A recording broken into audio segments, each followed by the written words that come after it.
మన జీవితాల్లో మరొక శ్రేష్టమైన సమయం, మరి పరిశుద్ధ దినం, ప్రభు దినం. అందరు చెప్పండి, ఇది ఎవరి దినం?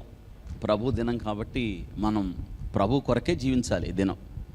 మిగతా సోమవారం నుంచి శనివారం వరకు మన కొరకు, ఆదివారం ఎవరి కొరకు?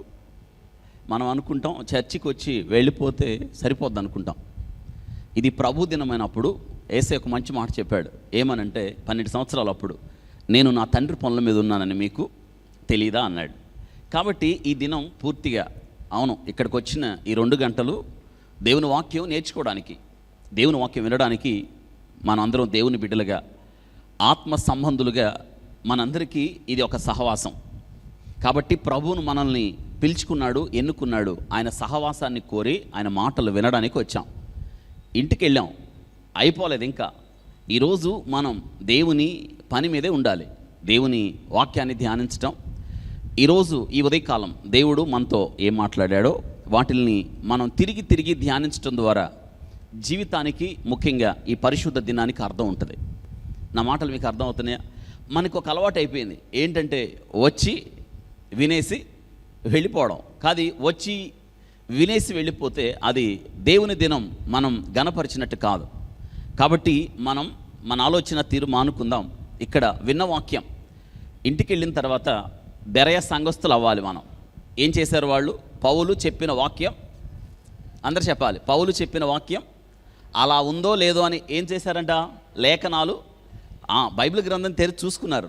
పౌలు గొప్ప ప్రసంగికుడు కదా. పౌలు ఎంత గొప్ప ప్రసంగికుడు, పండితుడు ఆయన కదా. యూదా మతనిష్ట కలిగిన వాడు, పరిసయ్యుల్లో ఆయన ఎంత గొప్పవాడో మనందరూ తెలుసు. వాక్యాన్ని ఆయన ఎంతగా, ఈ ధర్మశాస్త్రాన్ని ఎంతగా ఆయన ఔపాసన పట్టాడో మనందరికీ తెలుసు. నిజంగా ఆయన చెప్తే ఇంకా చూడొచ్చా? అంత గొప్ప పండితుడు చెప్పిన వాక్యం. కానీ వెళ్ళి ఎంత గొప్ప పండితుడు, ఎంత గొప్ప వాక్యం చెప్తే మనకెందుకు? మనకు చెప్పాల్సింది దేనిలో? అది చెప్పండి అమ్మా, దేనిలో చెప్పాలి? బైబిల్లో చెప్పాలి. బైబిల్లో ఉన్నది ఉన్నట్టు చెప్పాలి. ఉంటే తీసుకుంటాం, లేకపోతే ఆ వాక్యాలు మనకు వద్దు. మీకు అర్థమవుతుందా? బైబిల్లో చెప్పంది ఏదైనా మనకి ఆ వాక్యం వద్దు. నిర్ద్వందంగా ఆ వాక్యాన్ని మనం ఏం చేయాలి? త్రోసి పుచ్చాలి. ఇది కట్టుకథలు చెప్పే సమయం కాదు, పిట్టకథలు చెప్పే సమయం కాదు, నవ్వించే సమయం కాదు. దేవుని వాక్యం సో సీరియస్. ఇది దేవుని వాక్యం ఖండిస్తుంది, దేవుని వాక్యం బుద్ధి చెప్తుంది, దేవుని వాక్యం మనకి గాయం చేస్తుంది. మనల్ని దేవుని వాక్యం సుఖంగా ఉంచేదు, దేవుని వాక్యం గాయం చేసి మేలు చేస్తుంది, మన జీవితాన్ని కడుతుంది కదా. చికిత్స జరిగిద్ది ఇక్కడ. చికిత్స జరిగేటప్పుడు ఏ ఒక్క వ్యక్తికి హాయిగా పడుకోడు. చికిత్స జరిగేటప్పుడు నొప్పి అనిపిస్తాడు. ఇక్కడ దేవుని యొక్క ఆలయంలో మనకేం జరుగుతుందంటే, దేవుని యొక్క వాక్యం ఖండించి, గద్దించి, బుద్ధి చెప్పి, నీతి యందు శిక్ష చేసినప్పుడు ఈ వాక్యం ద్వారా మనకి నొప్పి కలుగుతుంది కదా. అయితే మంచిది. నొప్పి కలిగింది అంటే, మనకు బాధ కలుగుతుందంటే బ్రతుకున్నట్టు చచ్చిపోయినట్ట కదా. బ్రతుకున్నట్టు చచ్చిపోయినట్టుకి ఇంజక్షన్ వేస్తారా? కదులుతాడా? అస్సలు కదల్లో. ఎందుకని? ఇప్పుడు దేవుని వాక్యం, మనం బ్రతికున్నాం, సజీవులం, దేవుని దగ్గరికి వచ్చాం. ఈ దినాన వాక్యాన్ని మనం వినడానికి దేవుడు మనకిచ్చిన మరొక శ్రేష్టమైన సమయం. కేవలం దేవుడు మనకిచ్చిన గొప్ప సమయంగా మనం భావించాల్సింది. అనేకులకు ఈ శ్రేష్టమైన సమయం లేదు, గమనించారా? కాబట్టి ఈ ప్రాముఖ్యమైన సమయంలో జ్ఞాపకం చేస్తున్నాను. నిన్నటి ఉదయకాలం అందు మీ అందరికీ తెలుసు. మరి ఎంతమంది టీవీలు చూశారో, ఎంతమంది ప్రార్థన చేశారో, మరి ఎంతమంది ఈ మిషన్ చంద్రయాన్ 2 సక్సెస్ అవ్వాలని ప్రార్థన చేశారో నాకైతే తెలియదు. నేనైతే ప్రార్థన చేశాను. ఎందుకంటే భారతదేశం మనం చాలా విశాలమైన దేశం. ఒకనప్పుడు మనం చాలా పేదవాళ్ళం, టెక్నాలజీయే లేదు. అటువంటి మనలను తూర్పు దేశాల్లో మనది ఒక దేశం. ఇటువంటి దేశాన్ని దేవుడు జ్ఞాపకం చేసుకున్నాడు. మనకు దగ్గరలో నెల్లూరులో ఈ ప్రపంచంలో ఎవరు చేయని ఒక గొప్ప ప్రయోగం చేశాం. తెలుసా? గుర్తుందా? జూలై 22వ తారీఖు అర్ధరాత్రి ఏకుంజామున మనం ఏం చేసామంటే, చంద్రుడి మీదకి చంద్రయాన్ 2 అనే ఒక శాటిలైట్ని పంపాం, రాకెట్ని పంపాం అక్కడ పరిశోధించడానికి. మీ అందరికీ తెలుసు చంద్రయాన్ 2 అనేది. ఇది ప్రయోగం యొక్క విశిష్టత ఏంటంటే, మిగతా దేశాలు, కొన్ని దేశాలే, మిగతా దేశాలు చంద్రుడికి, మనకి కనిపించే చంద్రుడు ఉన్నాడు కదా, ఆ చంద్రుడి మీద ప్రయోగాలు చేశాయి.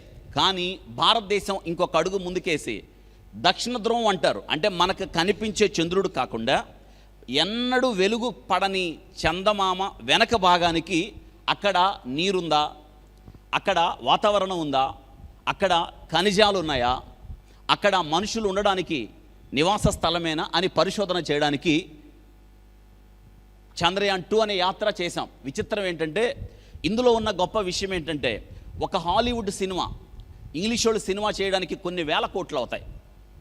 కానీ 1,000 కోట్లే లోపే మనం 980, దాదాపు అంత తక్కువ ఖర్చుతో తెలుసా, అక్షరాల 3,84,000 కిలోమీటర్లు ప్రయాణం చేసింది. దాదాపు 40 రోజుల పైన ప్రయాణం జరిగింది. విచిత్రం ఏంటో తెలుసా, అది అన్ని విధాల సక్సెస్ అవుతుంది. గత 40 రోజుల నుంచి మీరు చూస్తూనే ఉన్నారు, మనం కూడా చాలా ఆసక్తిగా చూసాం. అది సక్సెస్ అయితే బాగుండని కోరుకున్నాం. ఎందుకంటే మన దేశానికి వచ్చే ఖ్యాతి, మన దేశానికి వచ్చే గౌరవం అంతా ఇంత కాదు. 48 రోజుల ప్రయాణం లాస్ట్. ఇంకా విచిత్రం ఏంటంటే, ఈ మాటలు ఎందుకు చెప్తున్నానంటే, 4,84,000 కిలోమీటర్ల ప్రయాణం చేసింది. చంద్రుడి దగ్గర నుంచి జస్ట్ 12-20 కిలోమీటర్ల దూరానికి వెళ్ళిపోయింది.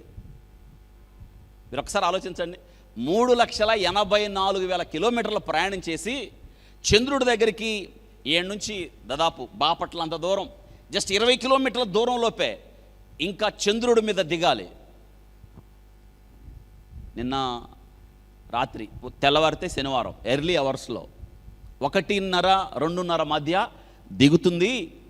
ఇంకా అక్కడి నుంచి ఫస్ట్ ఫోటోగ్రఫీ వస్తుంది అని మీ అందరికీ చెప్పారు కదా, పేపర్లో వేశారు, అందరూ చూడండి అని మన ప్రధానమంత్రి గారు చెప్పాడు. అయితే ఆయన దాన్ని చూస్తూనే ఉన్నాడు. ఏమైంది తెలుసా, జస్ట్ కొన్ని నిమిషాల్లో 12 కిలోమీటర్లు దిగాలి అంతే. ఆలోచించండి, ఇన్ని కిలోమీటర్ల ప్రయాణం చేసి అక్షరాల 3,84,000 కిలోమీటర్ల ప్రయాణం చేసి 12 కిలోమీటర్లు దిగేలోపు కుప్పగూలిపోయింది. అది మిషన్ ఫెయిల్ అయిపోయింది. మన వాళ్ళకి, నాకైతే ఫుల్ డిప్రెషన్ వచ్చేసింది దాన్ని చూసి. అసలు భలే బాధపడ్డాను నేను. అసలు మన దేశం ఎక్కడికో వెళ్ళిపోయేది. అఫ్కోర్స్ దేవుని చిత్తం ఏమైందో మనకు తెలియదు, దేవుని ఆలోచన ఏమైందో మనకు తెలియదు. 48 రోజులు ప్రయాణం చేసి చివర అరగంట లోపు ప్రయాణంలో ఇదంతా జరిగిపోయింది. మిషన్ ఫెయిల్ అయింది అన్నారు, సిగ్నల్స్ రావటం లేదన్నారు. మీ అందరికీ తెలుసు, మన ఇస్రో డైరెక్టర్ ఇంకెంత బాధపడ్డారో వాళ్ళు. మనకే ఇంత బాధ ఉండుంటే మీరు ఆలోచించండి.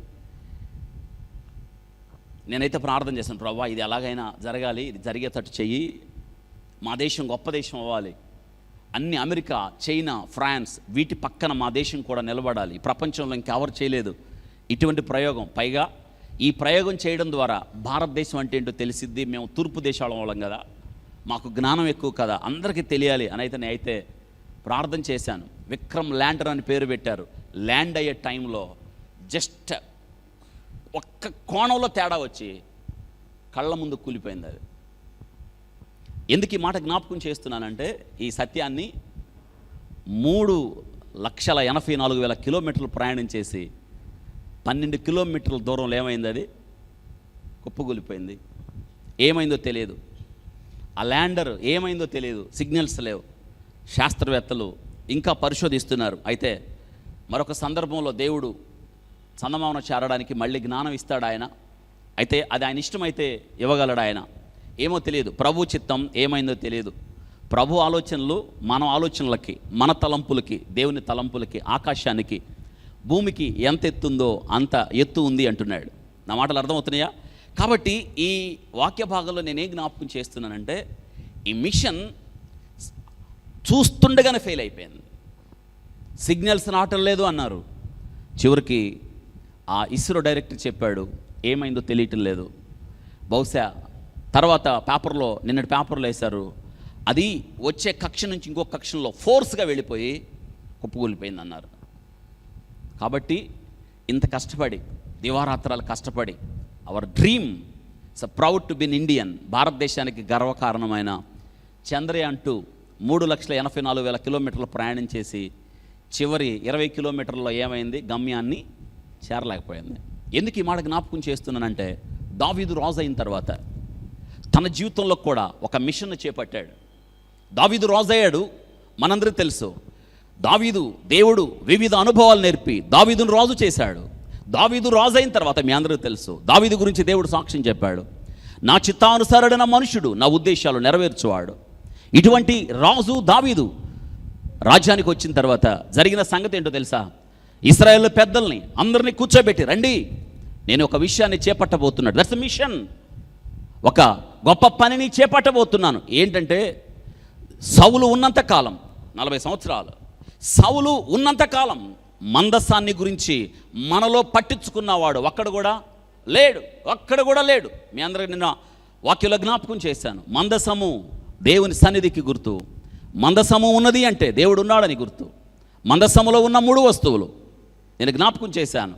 యేసుక్రీస్తుకి సాక్షాత్తు సాదృశ్యంగా ఉన్నాయి.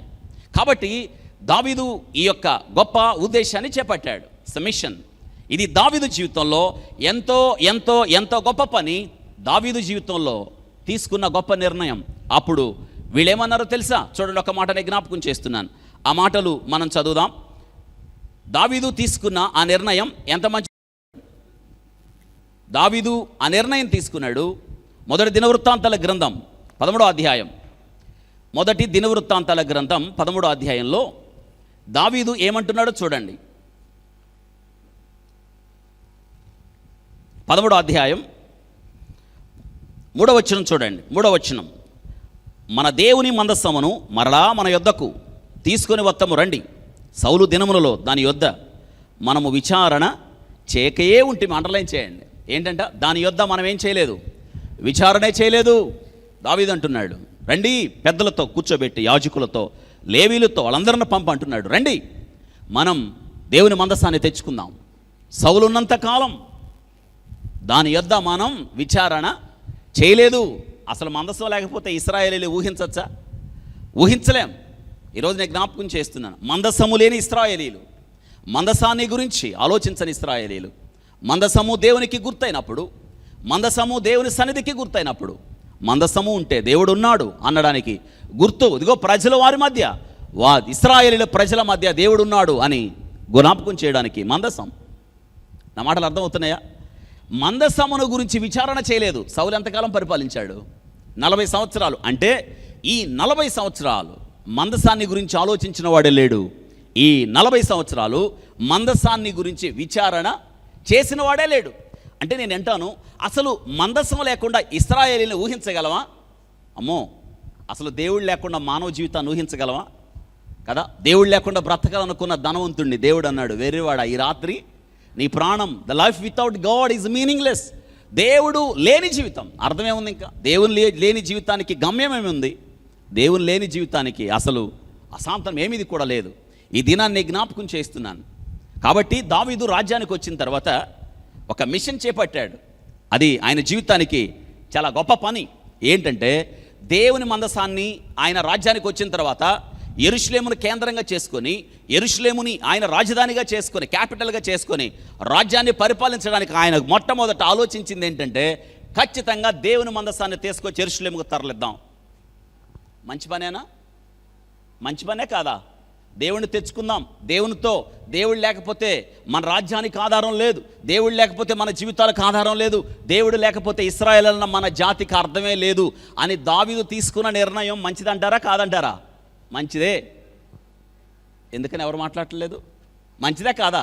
మంచిది. అవును కదా. దేవుడు లేకపోతే మన జీవితాలకు అర్థమేముంది కదా. జాగ్రత్తగా ఇదినా ఈ వాక్యంలో నేను కొన్ని ప్రాముఖ్యమైన విషయాలు నేను జ్ఞాపకం చేస్తున్నాను. ఈ వాక్యాన్ని మనం చదువుతున్నప్పుడు నిజంగా నేటి దినాన మనం క్రైస్తవులుగా దేవుని సన్నిధికి వచ్చి దేవునిని ఆరాధిస్తున్నాం. మనం నిజంగా యేసుక్రీస్తు ద్వారా మనం ఎంత ధన్యులమో ఈ వాక్యం విన్న తర్వాత మనకు అర్థమవుతుంది. ఎందుకో తెలుసా? దేవుడు ఎంత పరిశుద్ధుడో, మన జీవితాలు పాపము ద్వారా ఎంత హీనమైనయో, పాపము ద్వారా మన జీవితాలు ఎంత నాశనమైనయో వాక్యం వింటే మనకు అర్థమవుతుంది. రైట్. ఇక వాక్యాన్ని మనం ఆలోచించినప్పుడు ఇశ్రాయేలీలకి సౌలు తర్వాత దావీదు రాజు అయ్యాడు. సౌలు ఉన్నంతకాలం ఇశ్రాయేలీల మొట్టమొదటి రాజు సౌలు 40 సంవత్సరాలు పరిపాలించాడు. సౌలు ఉన్నంతకాలం మందసమును గురించి ఎవరు పట్టించుకోలేదన్న మాట స్వయాన ఎవరు చెప్తున్నారు? దావీదే చెప్తున్నాడు. లాస్ట్ వీక్ మీకు వాక్యం చెప్పాను, మందసము పట్టబడింది కదా. ఇప్పుడు మనం ఇక్కడ నుంచి మనం ఎక్కడికి వెళ్ళాలంటే, మనం లాస్ట్ వీక్ మనం వాక్యం నేర్చుకున్నాం. మొదటి సమూయేలు గ్రంథం, మీ బైబిల్ తెరవండి, మీరు రాసుకున్న నోట్స్ ఉంటే కూడా చూడండి. మొదటి సమూయేలు గ్రంథం,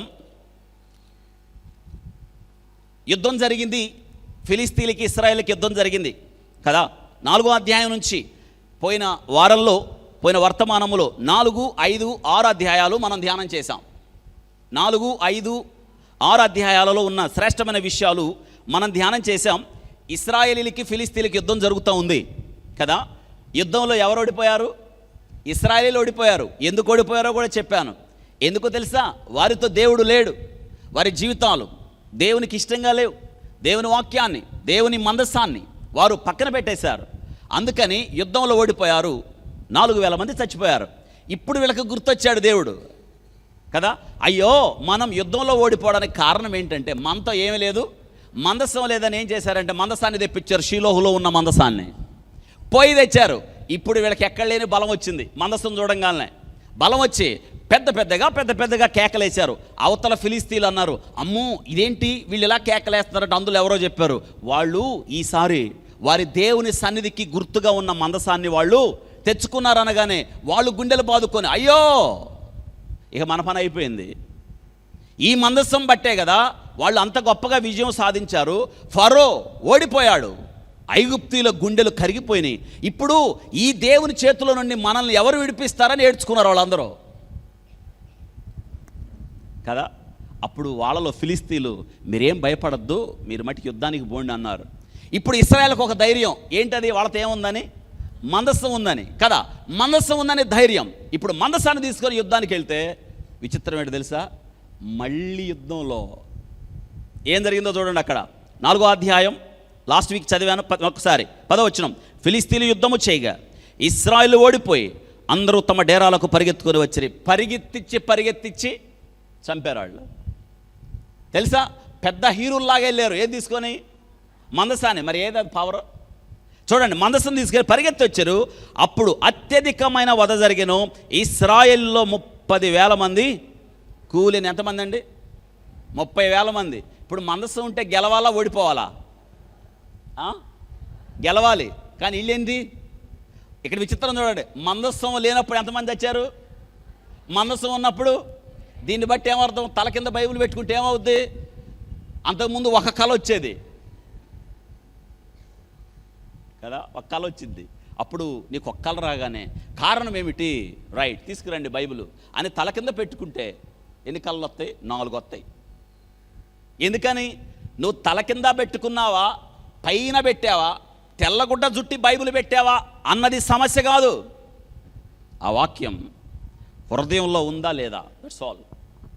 మందసము వారితో ఉంది, కానీ ఆ మందసం ఏమిటో వారి హృదయాలలో లేదు. ఎన్ని బైబిళ్ళు ఉంటే ఏంటి? బైబిల్లో మన హృదయాలలో ఉండాలి.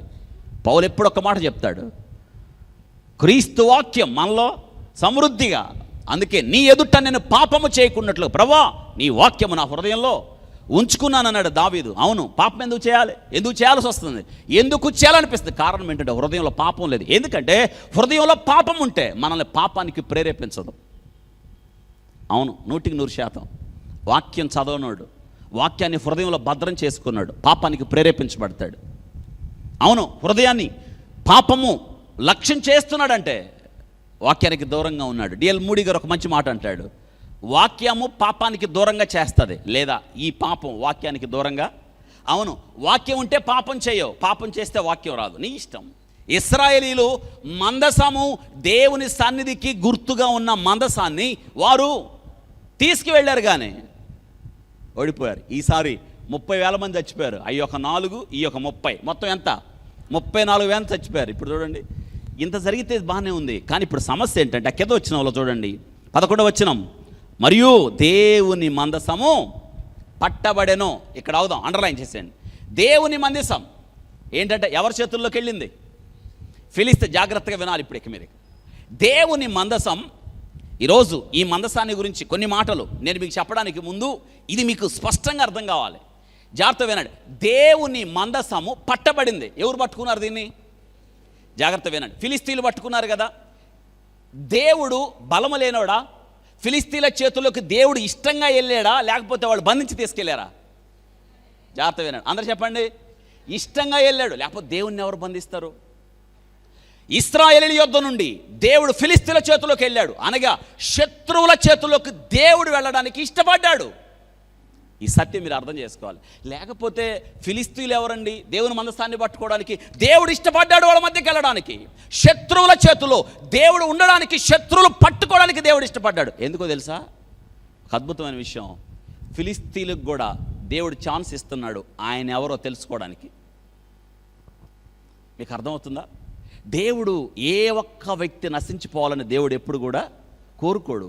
దేవుడు ఫిలిస్తీన్ల దగ్గరికి వెళ్ళాడు, శత్రువుల చేతిలో దేవుడు ఉండిపోయాడు. తనను తాను శత్రువుల చేతికి, అందరూ చెప్పండి, అప్పగించుకున్నాడు. శత్రువుల చేతికి అప్పగించుకున్నాడు. ఇప్పుడు జాగ్రత్త వినండి. ఫిలిస్తీన్లు ఈ మందసాన్ని పట్టుకెళ్ళి వాళ్ళు ఆనందపడుతున్నారు.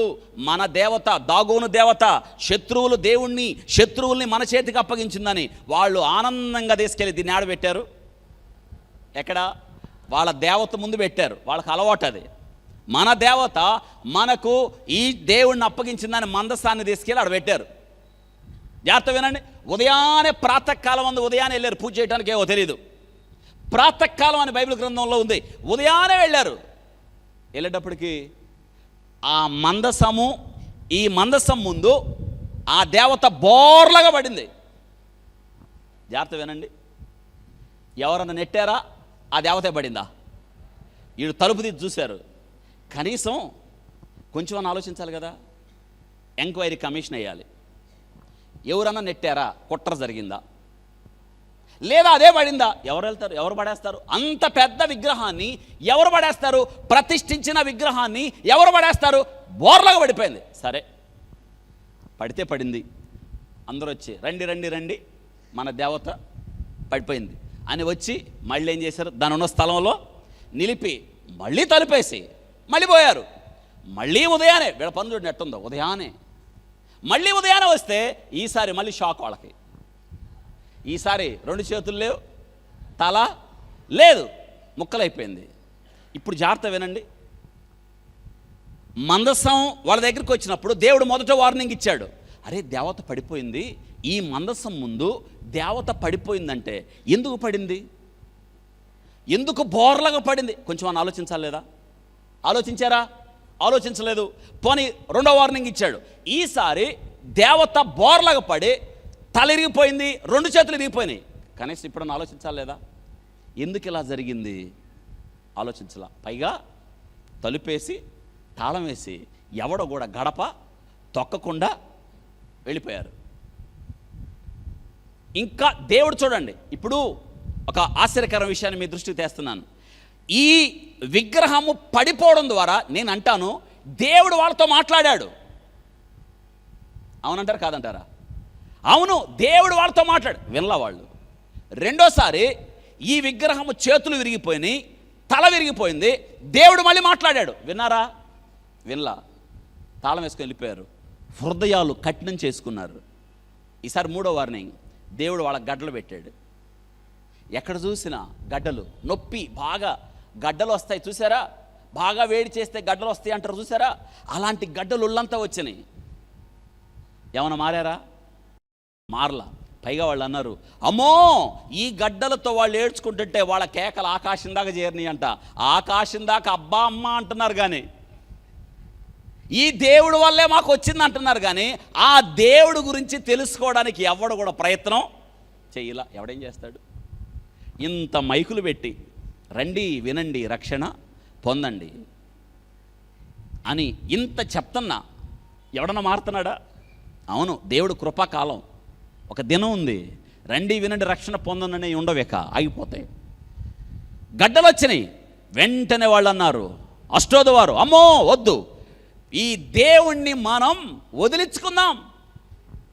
ఏంటి? అందరూ చెప్పండి. ఏం చేద్దాం? మాట్లాడాలి. ఏం చేద్దాం? వదిలించుకోవాలా, తగిలించుకోవాలా? తగిలించుకుంటే మంచిది కదా. దేవుణ్ణి మనం తగిలించుకోవాలి. చిన్నప్పుడు సండే స్కూల్ కథ ఒకటి ఉండేది, పాట. ఏంటంటే ఆ పాట, మార్త యేసయ్యని ఎక్కడ చేర్చుకుంది? అందరూ చెప్పండి. ఎక్కడ? ఇంట్లో చేర్చుకుంది. కానీ అక్కడ పాట ఏంటంటే, మార్త యేసయ్యని ఇంట్లో చేర్చుకుంది, మరియా యేసయ్యని ఒంట్లో చేర్చుకుంది. ఎక్కడ చేర్చుకుంది?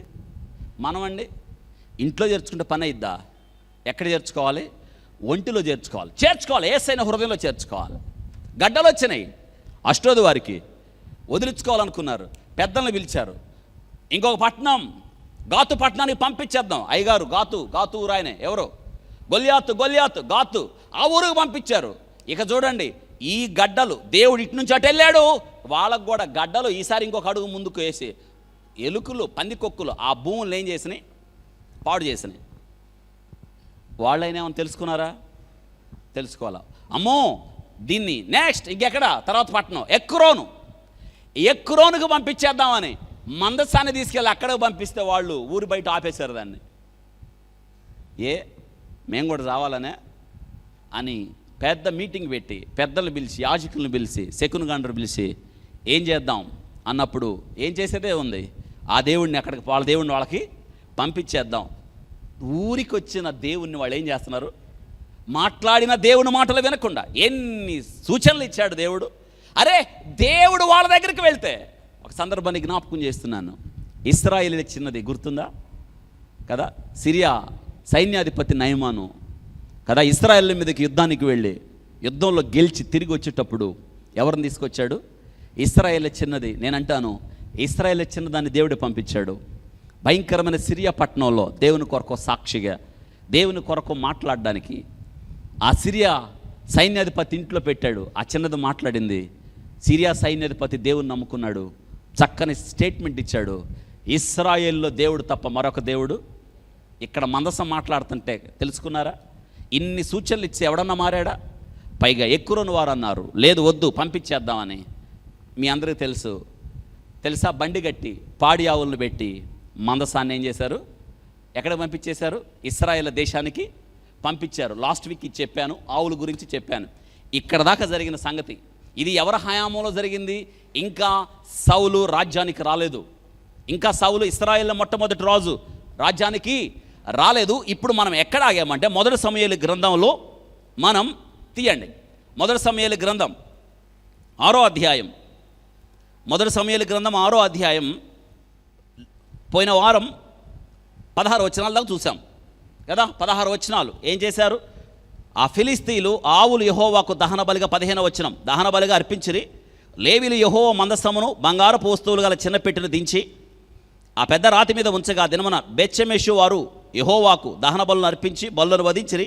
ఫిలిస్తీయుల సర్దాలు 5 అంతవరకు చూచి నాడే ఎక్రోనుకు తిరిగి ఇది ఎద్దుల బండి ఈ ఆవులు ఆ మందసాన్ని మోసుకొచ్చి ఎవరి పొలం దగ్గర ఆగిని? యెహోషువ అనే పొలం దగ్గర ఆగిని చూసి ఒక బండ దగ్గర వాటిని దహన బలిగా అర్పించారు. ఇప్పుడు జాగ్రత్తగా వినండి. ఈ 17వ వచనం మనం ఆలోచించినప్పుడు ఈ 15వ వచనం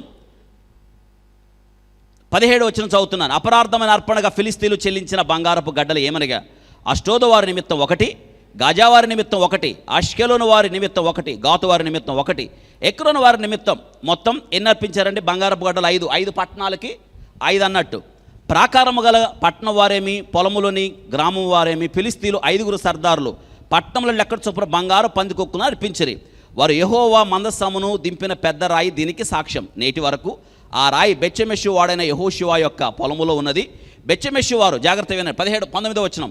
బెత్షెమెషు వారు యెహోవా మందసమును తెరిచి చూడగా దేవుడు వారిని హతము చేసి ఆ జనులలో 50,070 మందిని మొత్తెను.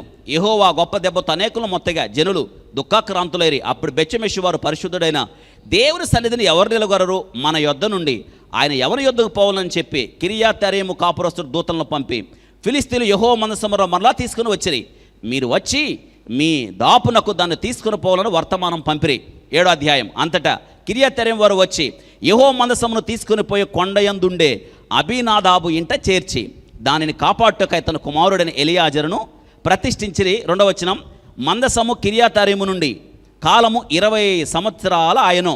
ఇశ్రాయేల్ అందరూ యెహోవాను అనుసరింపక దుఃఖించుచుండగా ఇప్పుడు ఆ బెత్షెమెషు పొలంలోనికి వచ్చింది. వాళ్ళు ఆ బెత్షెమెషు వాళ్ళు ఏం చేశారంటే ఎక్సైట్ అయిపోయి ఉత్తేజం చెంది పెట్టి తెరిచి చూశారు. చూడొచ్చా మందసాన్ని? నేను అదే చెప్తాను ఇప్పుడు. మందసాన్ని దేవుడు నియమించిన వ్యక్తులు కహతీయులు అంటారు. నేను దాని దగ్గరికి వస్తున్నాను. వాళ్ళు తప్ప దానిని ఎవరు మోయకూడదు, అసలు దాన్ని కూడా తాకకూడదు. అహరోను ఆయన కుమారులు ఏం చేస్తారంటే ఈ మందసము మీద ప్రతిష్టమైన వస్త్రాలు వేసిన తర్వాత ఇక దాన్ని ఎవరు చూడకూడదు, పట్టుకోకూడదు. ఎందుకు? దానిలో ఎవరు ఉన్నారు? దేవుడు ఉన్నాడు. దేవుడు మీరు చేస్తాడా? ఈరోజు అదే నేను జ్ఞాపకం చేస్తున్నాను. Why did God strike Uzzah dead for the touching the ark of covenant? దేవుడు ఉజ్జా అనేవాడిని ఎందుకు చంపాడు అని నేను జ్ఞాపకం చేస్తున్నాను. ఈ దినాన దీనిలో ఉన్న శ్రేష్టమైన కొన్ని అనుభవాలు మనం నేర్చుకోవడానికి ప్రయత్నం చేద్దాం. గమనించారా? ఇప్పుడు బెత్షెమెషు వాళ్ళు ఎక్సైట్ అయిపోయి వాళ్ళ పొలంలోకి వచ్చింది అని వాళ్ళు ఏం చేశారు? తెరిచి చూశారు. ఎంతమంది అంటే చచ్చిపోయారు? 50,070 మంది. 50,070 మంది ఒక ఊరిలో మందసాన్ని పట్టుకున్నందుకు అంతమంది చచ్చిపోతే వాళ్ళ ఏడుపులు ఎట్టుంటాయి ఆలోచించండి. వాళ్ళు అన్నారు, ఇశ్రాయేల్ కబురు చేశారు, రండి రండి రండి, ఫిలిస్తీన్లు మందసాన్ని తెచ్చేశారు, దాన్ని తీసుకొని పోండి అని అన్నప్పుడు దాన్ని ఏడ పెట్టాలో ఎవరికి అర్థం కాల. ఎందుకో తెలుసా? ఇప్పుడు ఆ మందసాన్ని పట్టుకుని తెరి చూసినందుకు 50,070 మంది చచ్చిపోయారా? దానికి ముందు ఫిలిస్తీన్ల పట్టణం అందరూ కూడా చాలా బాధపడ్డారా? ఇప్పుడు దీన్ని ఎవరైనా దగ్గర పెట్టుకోవడానికి సాహసిస్తారా? మందసాన్ని దగ్గర ఇంట్లో పెట్టుకుని సాహసిస్తారా? అప్పుడు వాళ్ళందరికీ ఒక వ్యక్తి తారసన పడ్డాడు. ఆ వ్యక్తే కొండ ప్రాంతం అందుండు అబీనాదాబు. అందరు చెప్పండి, ఎవరింట్లో పెట్టాలని నిశ్చయించారు? కొండ ప్రాంతం అందుండే అబీనాదాబు. అయ్యా ఇదిగో మందసాన్ని నీ ఇంట్లో పెడతాం, నీ ఇంట్లో పెట్టుకుంటావా అంటే మనం అయితే ఏమనేమో, మాకెందుకు వచ్చిన గొడవ, మా ఇంట్లో వద్దు ఇంకేడన్నా. కానీ ఆయన మందసాన్ని తన ఇంటిలో పెట్టుకోవడానికి 50,070 మంది చచ్చిపోయారన్న సంగతి తెలిసినా కానీ మందసాన్ని తన ఇంట్లో పెట్టుకోవడానికి ముందుకొచ్చాడు. అంటే ఆయన ఎంత పరిశుద్ధుడై ఉండాలి, ఆయన జీవితం ఎంత బాగుండి ఉండాలి, ఆయన దేవుని ఎడల ఎంత యథార్థత కలిగి ఉండాలి. ఈ మందసం యొక్క విధి విధానాలు, ఈ మందసం యొక్క ఉన్నతత్వం, ఈ మందసం యొక్క శ్రేష్టత, ఈ మందసం యొక్క పరిశుద్ధత, ఈ మందసాన్ని మోసే క్రమం ఆయనకి తూచా తప్పకుండా తెలిసి ఉండాలి. ఆయన పేరు ఏం పేరండి? అబీనాదాబు. అందరు చెప్పండి, అబీనాదాబు. ఆయన ఇంట్లో పెట్టారు. ఇప్పుడు ఎవరింట్లో పెట్టారండి? అబీనాదాబు ఇంట్లో పెట్టారు. ఆయన ఇంట్లో ఉన్న మందసం అంటే నేనేమంటానంటే, మందసము దేవునికి గుర్తు కాబట్టి ఇప్పుడు దేవుడు ఎవరింట్లో ఉన్నాడు? అందరూ చెప్పండి, ఎవరింట్లో ఉన్నాడు? అబీనాదాబు. మీ ఇంట్లో ఉన్నాడా? మీ ఇంట్లో ఉంటే జాగ్రత్తగా ఉండాలి, లేకపోతే చేస్తావు. ఈ మాట అన్నాం అనుకోండి, దేవుడు మన ఇంట్లో ఉంటే మనం తెచ్చే అక్కడికి ఎందుకు ఆయన కదా? దేవుడు మన ఇంట్లో ఉంటే మనం బతకాలి. కానీ అవును, ఇది అక్కడికే వస్తున్నాను నేను. దేవుడు ఆ దినాల్లో ఆయన పరిశుద్ధత విషయం ఎంత రోషము కలిగిన వాడో, ఆయన పవిత్రత విషయం ఎంత రోషంగా, అందుకే నాకు రావాల్సిన ఘనత ఎవరికి నేను చెందనివ్వను అన్నాడు. ఆలోచించండి, ఇప్పుడు దేవుడు ఎవరింట్లో కొలువుగా ఉండిపోయాడు, అతిథిగా ఉండిపోయాడంటే అబీనాదాబు. 20 సంవత్సరాలను బైబిల్ గ్రంథంలో రాయబడింది. దావీదు దగ్గరికి వచ్చేటప్పటికి నా లెక్కల్లో అక్కడ 20 సంవత్సరాలు. అప్పటికి దావీదు రాజై అన్నాడు. సౌలు ఉన్నంత కాలం, ఆల్మోస్ట్ సౌలుకు ముందు జరిగిన సంగతి, సౌలు ఉన్నంతకాలం, సౌలు పరిపాలన చేసినంత కాలం మందసము గురించి అనగా దేవుని గురించి, దేవుని ప్రత్యక్షత గురించి ఆలోచించిన వాడు, పట్టించుకున్నవాడు ఎవరు లేరు అని పెద్దలను పిలిచి అంటున్నాడు, మనము మందసము తెచ్చుకుందాం. అది అబీనాదాబు ఇంట్లోనే ఉండిపోయింది. అంటే దాదాపు 40 సంవత్సరాలు అనుకుంటున్నాను నేను, లేదా ఇంకా ఎక్కువేమో. అంటే ఈ మందసము అబీనాదాబు ఇంట్లో ఎన్ని సంవత్సరాలు ఉంది? దాదాపు 40 సంవత్సరాలు ఉంది. Very good. ఇప్పుడు వాక్యంలోకి వస్తున్నాం. ఇప్పుడు ఈ మందసం ఎవరింటికి వచ్చింది? అబీనాదాబు ఇంట్లో ఉంది. దావీదు మిషన్ చేపట్టాడు.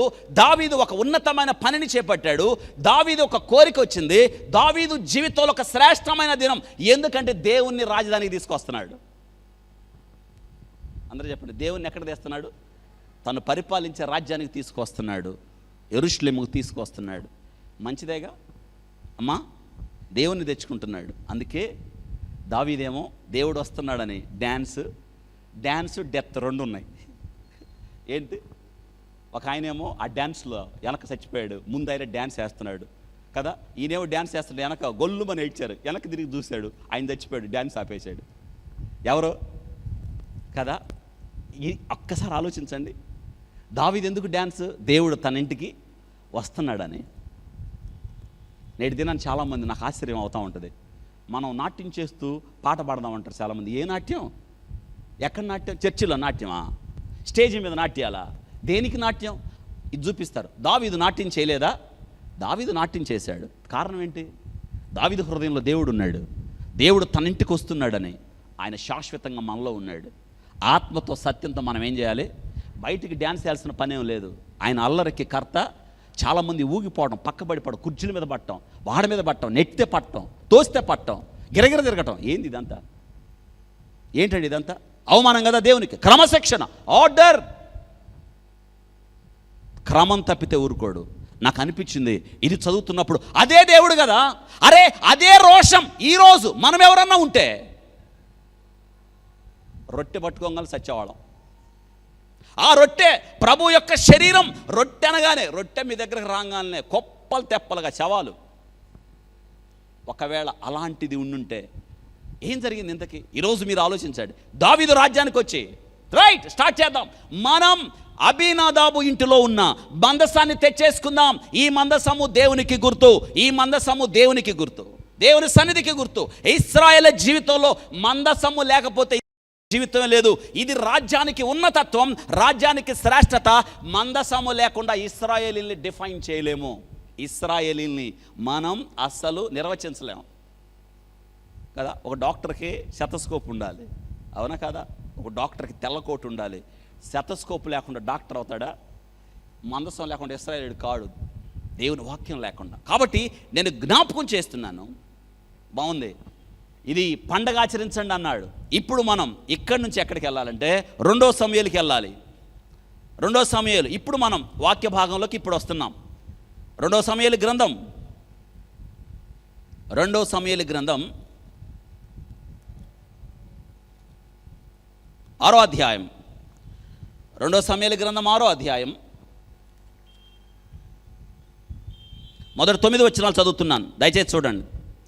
తర్వాత దావీదు ఇశ్రాయేలులో 30,000 మంది శూరులను సమకూర్చుకొని బయలుదేరి కెరూబుల మధ్య నివసించు సైన్యములకు అధిపతి యెహోవా అను తన నామము పెట్టబడిన దేవుని మందసమును, అండర్లైన్ ఏంటంట, కెరూబుల మధ్య నివసించు సైన్యములకు అధిపతి యెహోవా తన నామం పెట్టబడిన దేవుని మందసమును అచ్చటి నుండి తీసుకుని వచ్చుటకై తన యొద్దనున్న వారందరితో కూడా బయలా యెహూదాలో నుండి ప్రయాణమాయను.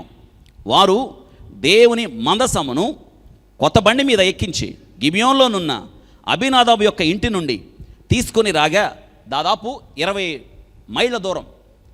ఈ ఇద్దరికి మధ్య యెరూషలేముకి ఇప్పుడు అబీనాదాబు ఇంటికి దాదాపు 18 నుంచి 20 మైళ్ళ దూరం అని ఉంది. అది రాసుకోండి. 18 నుంచి 20 మైళ్ళ దూరానికి ప్రయాణం అనమాట. అబీనాదాబు చూడండి ఇంటిలోనికి ఏం చేశారని 3వ వచనం, దేవుని మందసమును కొత్త బండి మీద ఎక్కించి గిబియోన్లోని అబీనాదాబు యొక్క ఇంటి నుండి తీసుకొని రాగా. ఇప్పుడు వినండి, ఎంతమంది ఈ ఊరేగింపులు ఎంతమంది ఉన్నారు? పై వచనం 6వ వచనం 6వ అధ్యాయం మొదటి వచనం. ఇశ్రాయేలీయులు ఎంతమంది? 30,000 మంది బయలుదేరారు. ఏం తేడానికి?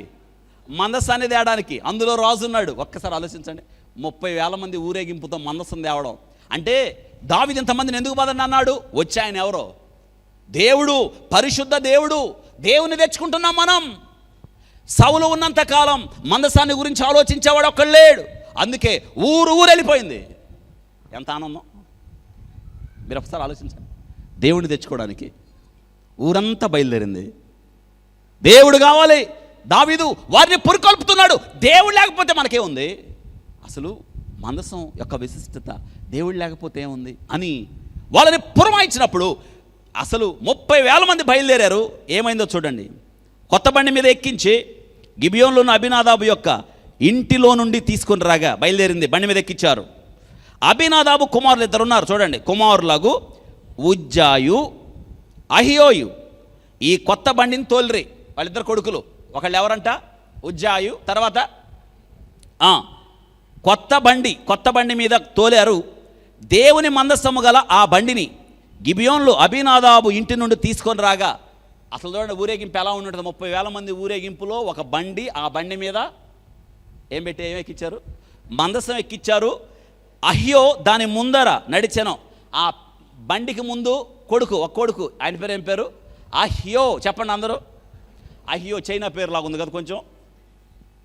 అహ్యో చెప్పాలమ్మా, బైబిల్ ఏంటి? అహ్యో ఉన్నాడు. దావీదు చూడండి, అహ్యో దాని ముందర నడిచెను. దావీదు ఇశ్రాయేలందరూ వీళ్ళ పనిలో వీళ్ళున్నారు. సరళ వృక్షపు కర్రతో చేయబడిన నానా విధములైన సితారను, స్వరమండలమును, తంబురులను, మృదంగములను, పెద్ద తాళములను వాయించుచు ఫుల్ స్వింగ్లో ఉన్నాడు దావీదు. ఆనందంగా ఉన్నాడు. ఎందుకో తెలుసా? మందసం తన ఇంటికి వస్తుంది దాదాపు 40 సంవత్సరాల తర్వాత. అబ్బబ్బా ఎంత సంతోషం అండి. అమ్మ మన ఇంటికి ఎవరన్నా పెద్ద ఆయన వస్తే ఎంత సంతోషంగా ఉంటాం కదా. ఒక మంత్రి, ఒక ముఖ్యమంత్రి లేదా ఒక కలెక్టర్, ఇంకా పెద్ద ఆయన మన ఇంటికి వస్తే సంతోషంగా ఉంటారా? ఉండరా? ఏడ్చుకుంటారా? లేదు, సంతోషంగా ఉంటాం. మరి దేవుడు వస్తే మరి దావీదు ఆనందం చూడండి. అసలు వాయించు యెహోవా సన్నిధిని ఏంటంట నాట్యమాడుచుండ్రి. ఇది దావీదు నాట్యం అందుకు ఆడాడు, మనల్ని ఆడమని కాదు. అది కారణం ఉంది. అరే ఇన్ని సంవత్సరాల తర్వాత దావీదు ఆయన హృదయం ఉప్పొంగుతుంది. ఎవరు వస్తున్నారని? దేవుడు వస్తున్నాడని. చూడండి, బండి బయలుదేరి వస్తూ ఉంది. వారు నాకోను కళ్ళము దగ్గరికి వచ్చినప్పుడు ఎడ్లకు కాలు జారినందున, అబ్బా ఏంటి ఎడ్డుకి ఏమైంది? బహుశా అది గుంటుందో గతుకుల రోడ్డో ఏమో తెలియదు. జాగ్రత్త వినండి, కాలు జారింది దేనికి? ఎద్దుకు కాలు జారినందున ఉజ్జా వెనక నడుస్తున్నాడు. ఉజ్జా ముందెవరు? అహ్యో. ఇద్దరు కొడుకులు. ముందు ఎవరు నడుస్తున్నారు? అహ్యో నడుస్తున్నాడు. వెనక మందసం వెనక ఎవరు నడుస్తున్నారు? ఉజ్జా నడుస్తున్నాడు. చెయ్యి చాపి దాని దేవుని మందసమును పట్టుకొనగా, చెయ్యి దాశాడు. ఏం పట్టుకున్నాడు? మందసమును పట్టుకొనగా యెహోవా కోపం ఉజ్జా మీద రగులు కొనెను. అతడు చేసిన తప్పును బట్టి దేవుడు ఆ క్షణం ముందు అతన్ని మొత్తగా అతడు అక్కడనే దేవుని మందసమునొద్ద పడి చనిపోయాను. యెహోవా ఉజ్జాకు ప్రాణాపాయం కలుగ చేయగా దావీదు వ్యాకులు పడి ఆ స్థలమునకు పెరేష్ ఉజ్జా అని పేరు పెట్టెను. నేటికి దానికి అదే పేరు. ఏం జరిగింది? నాహోను కళ్ళము దగ్గరికి వచ్చినప్పుడు పెట్టె బయలుదేరింది. మందసం బండి మీద ఎక్కించారు. ఎద్దుల బండి మీద, కొత్త బండి మీద బయలుదేరి వస్తూ ఉంది. కరెక్ట్గా సగం దూరం వచ్చింది అనుకుంటా. అక్కడ ఒక పొలం ఉంది, నాకోను కళ్ళం. అయితే ఏమైంది? ఎద్దు పట్టు తప్పింది. అంటే గుంట్లో పడినట్టుంది కాలు. బండి ఏమైంది? ఒరిగింది. బండి మీద ఏముంది? మందసం ఉంది. జాగ్రత్త వినండి, మందసం ఉంది. అప్పుడు వెంటనే నడుస్తున్న ఆ యొక్క ఉజ్జా, ఇంతకాలం వాళ్ళ ఇంట్లోనే ఉంది మందసం, 40 ఏళ్ళు వాళ్ళ ఇంట్లోనే ఉంది. ఇన్ని మందసం మీద చేయేశాడు. ఎందుకు? అందరూ చెప్పండి, ఏమైందని? మందసం ఇక్కడే. జాగ్రత్త వినండి, మందసం పడిపోద్దని. ఇప్పుడు మన భాషలో మీరు ఒక విషయం చెప్పండి, ఉజ్జా చేసిన పని మంచిదా కాదా? అందరూ చెప్పండి. అది కాదు, అందుకే మనం ఇక్కడ ఉన్నాం. మంచిదే, నిజమే, మంచిదే. కానీ మన దృష్టిలో మంచిది. జాగ్రత్త వినండి, ఉజ్జా యొక్క ఆలోచన ఏంటంటే, అయ్యో మందసము కింద పడితే ఎవరికి అవమానం? వెరీ గుడ్, దేవునికి అవమానం కదా. అందుకే మందసము కింద పడద్దు, అందుకే చేయబెట్టాడు. రెండోది, మందసాన్ని కాపాడదాం అనుకున్నాడు. ఇంకొక విషయం, మందసం దేవుని సన్నిధికి గుర్తు కదా. జాగ్రత్త వినండి, మందసంలో ఎవరున్నారు? దేవుడు ఉన్నాడు. దేవుడు కింద పడితే చేయబెడుతున్నాడు. ఇంకో విషయం జాగ్రత్త వినండి, మందసం కింద పట్టడం కన్నా బహుశా ఈయన అనుకున్నాడేమో, కింద పడితే దుమ్ము ధూళి గడదా, ఆ దుమ్ము ధూళి కన్నా నా చెయ్యే బెస్ట్గా. కాబట్టి ఇప్పుడు మన దృష్టిలో ఉజ్జా చేసిన పని మంచిది. ఇంత మంచి పని చేస్తే దేవుడు ఎందుకు చంపేశాడండి ఆయన? పైగా అక్కడే ఎక్కడైతే మందసం మీద చేయేశాడో అక్కడ ఏమయ్యాడు? చచ్చిపోయాడు. చూసేవాళ్ళకి ఎట్లా ఉంటుంది? దేవుడు అన్యాయం చేశాడండి. దేవుడు ప్రేమ కలిగిన వాడు కదా, జాలి కలిగిన వాడు కదా. అరే ఉజ్జా చేసిన పని మంచిది కదా. పెట్టే దేవుని సన్నిధికి దేవుడు ఉన్నాడు అని చెప్పడానికి గుర్తుగా ఈ మందసం పడితే వెనకున్నవాడు చెయ్యి పెట్టకేం చేస్తాడు? మీరు ఆలోచించండి, నిజమే కదా. ఆయన కరుణామయుడు, జాలి కలిగిన వాడు. ఆయన కోపం నిమిషం మాత్రం ఉంటుంది కదా. ఆయన కృప చూపించుట్లో ఆకాశము కన్నా ఉన్నతమైన వాడు. ఇన్ని ఉన్నాయే, మరి ఏమైంది దేవునికి ఆ టైంలో దయ? పైగా ఇంతకాలం ఎవరింట్లో ఉంది? వాళ్ళింట్లోనేగా. వాళ్ళింట్లో ఉన్నారు అంటే వాళ్ళు నీతిమంతులనేగా. వాళ్ళింట్లో ఉన్నారంటే వారు బుద్ధిమంతులనే కదా. వారింట్లో ఉన్నారంటే దేవుని యందు భయభక్తులు కలిగి పరిశుద్ధత కలిగి ఉన్నారనే కదా కారణం. అరే ఇంతకాలం దేవుడు వాళ్ళని చంపుతాడా? చూసే వాళ్ళకి ఎట్టుందని మనం ఆలోచించినప్పుడు నిజంగా బాధగా లేదా? అవును, నేను జ్ఞాపకం చేస్తున్నాను, దేవుని పని దేవుని పద్ధతులు చేయాలి. అనాలోచితంగా దేవుని పని చేయొద్దు. యెహోవా కార్యమును అశ్రద్ధగా చేయవాడు. ఈరోజు నిజమే, మన దృష్టిలో అది అన్యాయంగా ఉంది. ఒక మాట, దేవుడు అన్యాయం చేయడు. దేవుడు చేసే ప్రతిదీ కూడా నీతియుక్తమైన కార్యం చేస్తాడు. యెహోవా అన్యాయము చేయుట ఆయన అసంభవం. ఈ దినాన ఉజ్జాని ఎందుకు చంపాడో ఈరోజు మనం విన్నప్పుడు మనకు భయం కలగాలి. ఈరోజు వాక్యపు వెలుగులో నేను మీ దృష్టికి తేవడానికి ఇష్టపడుతున్నాను. నిజమే, చాలా సందర్భాల్లో ఇదొక పజిల్ చాలామంది క్రైస్తవులకి. నిజమే కదా, ఎందుకు చంపాడు? కారణం ఏంటంటే దేవుని వాక్యం లోతుల్లోకి వెళ్ళి వాక్యాన్ని చూడాలి. చాలాసార్లు మనం కూడా ఇలా ఆలోచిస్తాం, దేవుడు ఏం చేస్తున్నాడండి నాకు ఇలా జరిగినప్పుడు, దేవుడు ఏం చేస్తున్నాడు అనిపిస్తుంది. అవును, దేవుడు చూస్తున్నాడు. ఈరోజు ఉజ్జా చావడం, ఉజ్జా చంపబడ్డం మనకి బాధగా అనిపిస్తుంది. కానీ ఉజ్జా చేసిన తీరు మంచిది కాదు. ఉజ్జా యొక్క ఆలోచన మంచిది కాదు. చెయ్యి చాచి దేవుని మందసాన్ని పట్టుకోవడానికి ఎన్ని గుండెలు! ఇక్కడ మీరు ఆలోచించండి. ఒక్కసారి ఆ వచనం చూడండి. ఒక్కసారి ఆ వచనాన్ని మళ్ళీ నేను దృష్టి తేవడానికి జ్ఞాపకం చేస్తున్నాను. ఉజ్జా ఆరో వచనం, 2 సమూయేలు గ్రంథం 6వ అధ్యాయం. వారు నాకోను కళ్ళము దగ్గరికి వచ్చినప్పుడు ఎడ్లకు కాలు జారినందున ఉజ్జా చెయ్యి జాపి దేవుని మందసమును పట్టుకొనగా. జాగ్రత్త వినండి. మళ్ళీ ఆ వచనాన్ని ఒక్కసారి గమనించినప్పుడు, కాలు జారింది దేనికి? అందరూ చెప్పండి. కాలు జారింది దేనికి? ఎడ్లకు కాలు జారింది. ఎడ్లకు కాలు జారింది. మందసానికి ఏమైంది? ఎడ్లకు కాలు జారింది. బహుశా కాలు జారినప్పుడు మందసము ఒరిగిందేమో. మందసం పడిందా? మందసం పడలేదు. ఒరిగి ఉండొచ్చు, ఏమో తెలియదు. ఒరిగిందో లేదో. కాలు జారింది అని ఉంది, మందసం జారిందో లేదో తెలియదు. ఎందుకంత ఆవేశపడ్డాడు? నేనంటాను, మందసము పడదు. అందులో ఉంది ఎవరు? మందసము పడదు. ఇంకొక విషయం నేను జ్ఞాపకం చేస్తున్నాను. బెస్ట్ ఎగ్జాంపుల్, శిష్యులతో కలిసి యేసుక్రీస్తు వారు సముద్రం మీద ప్రయాణం చేస్తున్నప్పుడు గొప్ప తుఫాను వచ్చింది. అలలు కొట్టబడుతున్నాయి, నీరు చేరుతుంది. బైబిల్ గ్రంథంలో ఉంది, మునిగిపోలేదు. ఆ దోణి మునిగిపోలేదు. ఎందుకో తెలుసా? అందులో ఎవరున్నారు? యేసయ్య ఉన్నాడు. సేమ్ ఈ మందసము పడదు, పడడానికి వీల్లేదు. ఎందుకో తెలుసా? దానిలో ఎవరున్నారు? ఎంత ధైర్యం వెనికి! కొంచెం ఆలోచించి ఉండాల్సింది. ఇన్ని సంవత్సరాలు మందసము ఆయన ఇంట్లో ఉన్నప్పుడు మందసం గురించి తెలియదా? మందసం ఏం చేయాలో, మందసాన్ని తాకకూడదని తెలియదంటారా? తెలుసు, నిర్లక్ష్యం చేశాడు. ఆ టైంలో దేవుడిచ్చిన ఆజ్ఞ దాటేశాడు, హద్దులు దాటాడు.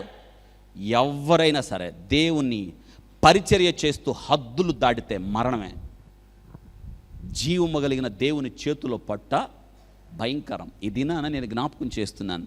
ఇందులో నేను జరిగిన అపశృతులు, పాపం ఈయనేమో డ్యాన్స్లో ఫుల్గా ఉన్నాడు. ఎక్కడ?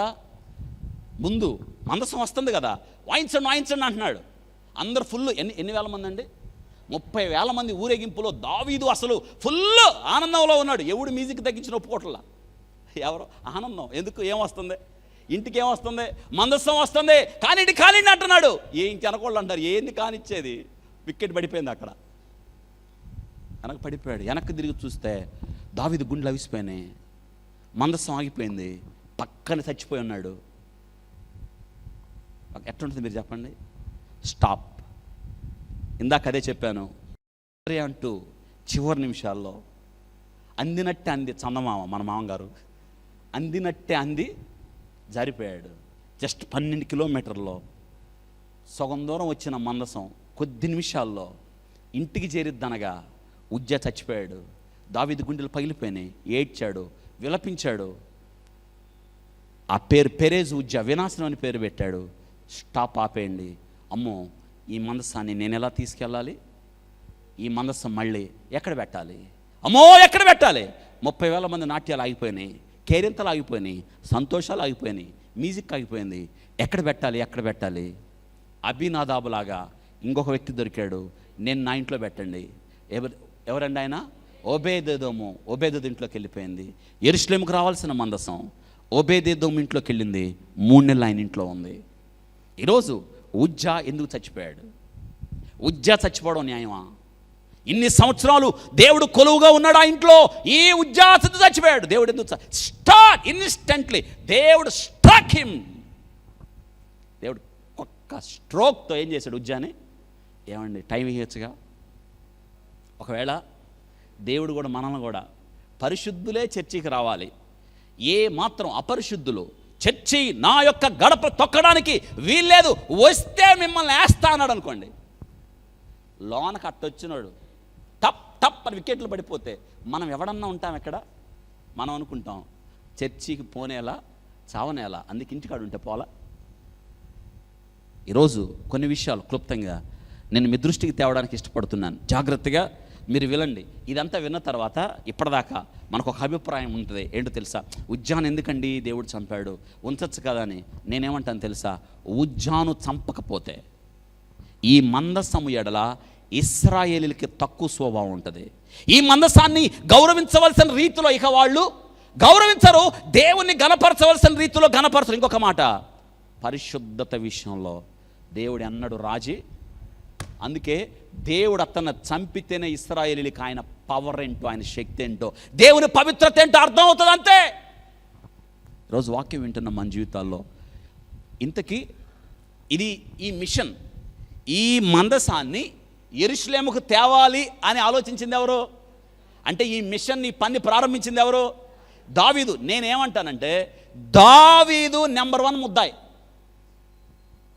ఇదేంది దావీదు నెంబర్ 1 ముద్దాయి అంటారా? డౌటే లేదు. దావీదు నెంబర్ 1. ఒకవేళ కేసు పెట్టాల్సి వస్తే ఈ పని ఎక్కడ స్టార్ట్ అయింది, దీన్ని పురమాయించింది ఎవరు? అయ్యా దావీదు నెంబర్ 1.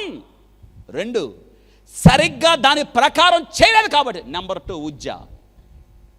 ఈరోజు నేను జ్ఞాపకం చేస్తున్నాను, జాగ్రత్తగా ఈ వాక్యాన్ని మనం వినడానికి ప్రయత్నం చేద్దాం.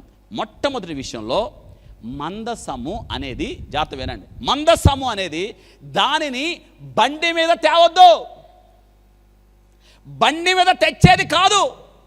ఇంకొక అమ్మకి డౌట్ రావాలి ఇప్పుడు, అరే మందసాన్ని ఉజ్జ అనేవాడు పట్టుకుంటేనే చచ్చాడే, మరి ఫిలిస్తీన్లకు దొరికింది కదా, దొరికిందా లేదా?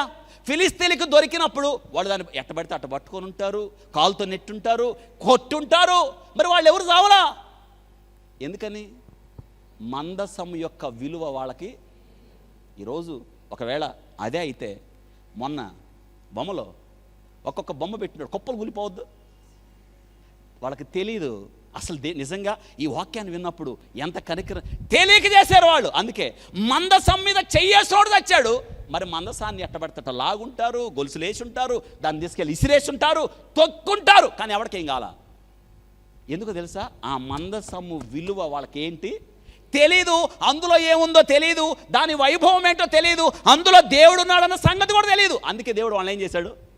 క్షమించాడు, కనికరించాడు, జాలు చూపించాడు, దయాదాక్షిణ్యాలు చూపించాడు. కానీ ఉజ్జ అలా కాదు. మీకు అర్థమైందా? ఈ దినాన నేను జ్ఞాపకం చేస్తున్నాను. ఇంకొక మాట, ఇప్పుడు ఎందుకు ఉజ్జ చచ్చిపోయాడు, ఈ ఊరేగింపులో జరిగిన అపశృతులేమిటి అని మనం ఆలోచించినప్పుడు మొట్టమొదట జరిగిన సంగతి ఏంటంటే, ఈ మందసాన్ని భుజాల మీద మోయాలి, బండి మీద పెట్టద్దు. ఇక్కడ ఇంకొక విషయం, బండి మీద ఈ ఆలోచన ఎలా వచ్చింది వీళ్ళకి? ఫిలిస్తీన్లు దేని మీద పంపించారు? బండి మీద పంపిస్తే వీళ్ళు కూడా కాపీ పేస్ట్, ఈ మధ్య ఫేమస్ అయిందిగా కాపీ పేస్ట్ లాగా ఉంది ఇది కూడా. ఇప్పుడు వాళ్ళు బండి మీద తెలియక పంపించారు, నువ్వెట్ట పంపిస్తావు? ధర్మశాస్త్ర చట్టం, మోషేకి దేవుడు విధి విధానాలు, ప్రత్యక్ష గుడారంలో ఉండే వస్తువుల్లో మొట్టమొదటి మందసాన్ని గురించి దేవుడు ఇచ్చాడు, విధి విధానాలు ఇచ్చాడు. అద్భుతమైన విషయం ఏంటంటే మనం నేర్చుకోవాల్సింది, వాళ్ళకంటే తెలియక బండి మీద పంపించారు. నీకే అంటే అర్థం ఏంటో తెలుసా? వాళ్ళని చూసి వీళ్ళు కూడా ఏం చేశారు? కాపీ ఏం చేశారు? కాపీ చేశారు, బండిని పేస్ట్ చేశారు. అందుకే మనం ఇతరులాగా ప్రవర్తించచ్చా? ఇతరులాగా నడవచ్చా? అందుకే మీరు ఈ లోక మర్యాదను అనుసరింపగా ఉత్తమమును అనుకూలమును పరిశుద్ధమైన దేవుని చిత్తం మీద పరీక్షించి తెలుసుకున్నట్టు వలన మీ మనస్సులు మారి రూపాంతరం అవ్వాలి. మీరు ఇతరులాగా అనుకరిస్తే ఎలా? లోకస్తులు నడిచినట్టు నడిస్తే ఎలా? కానీ నేటి దినాల్లో మనం లోకస్తుల్లాగా ఉంటున్నాం. లోకం సంఘంలోకి వచ్చేసింది. లోకపు పద్ధతులు జాగ్రత్తగా దేవుని పని దేవుని పద్ధతిలో దేవుని యొక్క క్రమములోనే దేవుని పని చేయాలి. అర్థమైందా? కాబట్టి ఇప్పుడు ఈ మందసాన్ని ఎలా తీసుకురావాలో నేను చెప్తాను. రండి పిల్లలు, రండి రండి. మందసాన్ని జాగ్రత్తగా, ఈ వాక్యం మీకు అర్థం అవ్వాలి. దానికి ముందుగా మీరు పరిశుద్ధ గ్రంథంలో మందసాన్ని ఎలా మోయాలో చూద్దాం రండి. ప్రత్యక్ష గుడారంలో మందసాన్ని చూడండి, సంఖ్యాకాండం 4వ అధ్యాయం. త్వరగా మందసాన్ని ఎలా మోయాలో చూద్దాం. సంఖ్యాకాండం 4వ అధ్యాయం.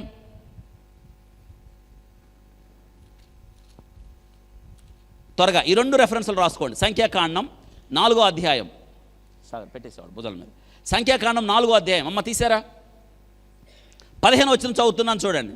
సంఖ్యాకాండం 4:15. దండు ప్రయాణమైనప్పుడు అహరోను అతని కుమారులు పరిశుద్ధ స్థలము యొక్క ఉపకరణములను కప్పుట ముగించిన తరువాత కహతీలు దానిని ఏం చేయాలి? మోయాలి. కహతీలు దానిని మోయాలి. అందరూ చెప్పండి, కహతీలు ఏం చేయాలి? దానిని మోయాలి. కహతీలు 7వ అధ్యాయం 9వ వచనం. సంఖ్యాకాండం 7:9 కూడా చూడండి. 7:9 కహతీయులు భుజముల మీద మోయటే వారి పని గనక. ఎట్ట మోయాలి? భుజముల మీద మోయటే వారి పని గనక వారికి వాహనములను నియమించలేదు. ఏంటి చేయాలి? కహతీలు ఏం చేయాలి? భుజముల మీద మోయాలి. ఏ బండి మీద దాన్ని ఎక్కించకూడదు. రైట్, ఇటు తిరగాలి. మీరు ఇటు రండి, ఇటు అటు నడవండి. మీరు ఇటు రండి, మీరు ఆగండి. ఇటు సెంటర్ రండి, ఇటు రండి, వెనకొచ్చాయి. అటు తిన్నగా వెళ్ళాలి. రైట్, ఇలా రండి. ఇలా మోయాలి మందసాన్ని. రైట్, స్టాప్, వెయిట్, కొంచెం నాకు ప్లేస్ ఇవ్వండి. మందసాన్ని మోయాల్సిన తీరు ఇది. మందసం అనేది ఇది పెట్టి, ఈ మందసం మీ అందరికీ తెలుసు, లాస్ట్ వీక్ చెప్పాను. ఈ మందసాన్ని వీళ్ళు కహతీయులు అంటే లేవి గోత్రం వాళ్ళు. దేవుడు 4 వర్గాలు ఉన్నాయి. అహరోను, తర్వాత ఈ కహతు అనేవాడు, వీరి సంతానం. దేవుడు వీళ్ళకి ఏం పని ఇచ్చాడంటే, వీళ్ళ పనల్లా దేవుని ప్రత్యక్ష గుడారములో ఉన్న మందసాన్ని ఇలా మోయాలి. అందరూ చెప్పండి, ఎలా మోయాలి? దేవునిని మోయాలండి. మనం మోయాల్సిన దేవుణ్ణి దేని మీద ఎక్కించారు? బండి మీద. అంటే వదిలించుకుందామా నాయన? బండి మీద ఎక్కించారంటే దేవుడు భారం అయ్యాడా? బండి మీద ఎక్కించారంటే దాని అర్థం ఏంటో తెలుసా? The direct defiling the word of God. దేవుని యొక్క వాక్యాన్ని పాడు చేశారు. అది మాత్రమే కాదు, దేవుడిచ్చిన చట్టాన్ని వైలేట్ చేశారు వాళ్ళు. ఇదిగో మందసాన్ని ఇలా మోయాలి. ఈ భుజాలు మందసము మోయడానికి పనికి రావాలి. దేవుని మోసేవాళ్ళు అయి ఉండాలి మనం. ఈ మందసం దేవునిని మోసే మందసం అయితే వాళ్ళు ఏం చేశారు తెలుసా? బండి మీద ఎక్కించారు. అందరూ చెప్పండి, ఏం ఎక్కించారు? బండి మీద ఎక్కించారు. ఇప్పుడు చెప్పండి, దేవుడిచ్చిన ఆజ్ఞ, దేవుడిచ్చిన చట్టాన్ని ఏం చేశారు వాళ్ళు? ఇప్పుడు ఒక ప్రశ్న, నీ ధర్మశాస్త్రం నా హృదయంలో ఉంది, నీ ధర్మశాస్త్రాన్ని నా హృదయంలో ఉంచుకున్నాను, పాపం చేయను అని దావీదు అన్నాడా? ఇంతగా దావీదు ఆనందంలో, మందసాన్ని తెచ్చుకుందామన్న ఆనందంలో, మందసాన్ని యెరూషలేముకు తెచ్చుకుందామన్న ఆనందంలో అస్సలు సంగతే మర్చిపోయాడు. జాగ్రత్త వినండి, ఏంటంట? అస్సలు సంగతే మర్చిపోయాడు. ఇప్పుడు దావీదు ఈ సంగతి తెలీదా? కహతీలు మోయాలని తెలుసా తెలీదా? కహతీలు లేవి కుమారుల్లో 4, ఇదొక వర్గం. గెర్షోనీయులని, తర్వాత మొరారీలని, అహరోనీయులని, వీళ్ళు ఒకటి కహతీ కుమారులు. వీళ్ళు మందసము మోయాలి. ఇది ఎలా మోయాలి తెలుసా? ఇప్పుడు ఈ మందసం మీద దీనిని ప్రత్యక్ష గుడారంలో అహరోను ఆయన బిడ్డలు దీనిని కప్పుతారు వస్త్రాలతో, ప్రతిష్టమైన వస్త్రాలతో. విచిత్రం ఏంటో తెలుసా? వీళ్ళు కూడా ఇదిగో ఇక్కడ రింగులు కనిపిస్తున్నాయి మీకు. ఈ రింగులు, ఇటు 2 రింగులు ఉంటాయి మందసానికి, అటు 2 రింగులు ఉంటాయి. వీటిల్లో ఊత కర్రల్ని పెడతారు, ఊత కర్రల్ని. ఇవి దేనికంటే కనీసం ఈ రింగులు దీన్ని తాకద్దు. ఈ ఊత కర్రల ద్వారా వీళ్ళకి దీనికి కూడా సంబంధం ఉండద్దు. కనీసం వీరి యొక్క నీడ కూడా దీని మీద పడద్దు. ఎందుకంటే దీనిలో దేవుడు ఉన్నాడు. ఈ సంగతి గుర్తుపెట్టుకోవాలి మనం. కనీసం ఈ వీరు దీనిని తాకడానికి కూడా వీళ్ళకి పర్మిషను లేదు. ఈ సంగతి దావీదుకు తెలియదా? తెలుసా తెలీదా? నిర్లక్ష్యం చేసేసాడు. పోనీ దావీదుని పక్కన పెట్టండి. బండి మీద ఎక్కించారు, సరే వస్తుంది. బండి మీద ఎక్కించినప్పుడు కనీసం దీనిని తాకద్దు అన్న సంగతి ఉజ్జాకి తెలియదా? తెలుసా తెలియదా? తెలుసు. ఒక్కసారి ఆలోచించండి. డైరెక్ట్గా వైలేట్ చేశారు దేవుని యొక్క చట్టాన్ని. దేవుడు ఇంత స్పష్టంగా జ్ఞాపకం చేస్తున్నాడు. దేవుని నిబంధన మందసాన్ని కహతీలు భుజాల మీదే మోయాలి. దీన్ని బట్టి ఏమర్థం అవుతుందో తెలుసా? ఈ కహతీలు మన భుజములు నేటి దినాన దేవుని మోసేవారం అయి ఉండాలి. దేవునిని మనం మోయాలి. ఈరోజు ఆలోచించండి ఒక్క మాట. ద్వితీయోపదేశకాండం 10వ అధ్యాయం 8వ వచనంలో, నేటి వరకు జరుగుతున్నట్లు యెహోవా నిబంధన మందసమును మోయుటకు, యెహోవా సన్నిధిని నిలుచుటకును, ఆయనను సేవించి ఆయన నామమును బట్టి దీవించుటకును లేవి గోత్రం వారిని ఆ కాలమున యెహోవా కదా. కాబట్టి ఈ మందసము మోయడం, దానికి సంబంధించిన పని, ఆశీర్వదించడం, ఆయన సన్నిధిలో నిలవడం, సేవించడం ఎవరి గోత్రాల పని? కాబట్టి మిగతా వాళ్ళు ఎవరు దానిని పట్టుకోవడం, దానిని మోయడం ఎవ్వరు చేయకూడని పని. దేవుని ఆజ్ఞను ఏం చేశారు? దేవుని నిబంధన మందసం చాలా సంవత్సరాలు అబీనాదాబు యొక్క ఇంట్లో ఉంది. చాలా సంవత్సరాలు ఉంది. ఆయన కొడుకులు ఎవరు? ఉజ్జా, అహ్యో. ఇప్పుడు ఉజ్జాకి, అహ్యో వీళ్ళకి ఆ మందసము యొక్క విశిష్టత తెలుసా తెలీదా? పట్టుకోకూడదని తెలుసా తెలీదా? తెలుసు. ఇంగ్లీష్లో ఒకటి ఉంది, ఫెమిలియారిటీ బ్రీడ్స్ కంటెంప్ట్. అంటే ఏంటో తెలుసా? ఇప్పుడు ఒక వ్యక్తి బాగా పరిచయం అయిపోయాడు అనుకోండి, కొద్ది కాలానికి ఏమవుతాడు? ఆయన స్వతంత్రం అవుతాడు కదా. ఇప్పుడు ఒక వ్యక్తి బాగా దగ్గరగా కనిపిస్తున్నాడు అనుకోండి, బాగా పరిచయం అయిపోయాడు. బాగా పరిచయం అయిపోతే కొద్ది కాలానికి ఆ వ్యక్తి ఏమవుతాడు? మనకి లోకు అవుతాడు. అవునా కాదా? ఇప్పుడు మనకు ఒక వ్యక్తి కనిపించాడు. బెస్ట్ ఎగ్జాంపుల్, ఇప్పుడు మనం రోడ్డు మీద ఎవరో సెలబ్రిటీ పోతా ఉంటే, మనం రోడ్డు పక్క వచ్చి పలానోళ్ళు పోతున్నారు చూద్దామని పరిగెత్తుకొని రోడ్డు పక్క ఉంటావే, ఎందుకు? అతను చూడటం. అతడు రోజు నీ ఇంటి పక్కనే ఉండి నీతో మాట్లాడుతున్నాడు అనుకోండి, నీకేమంటుంది? ఆ వ్యక్తి అంటే లోకు అయింది.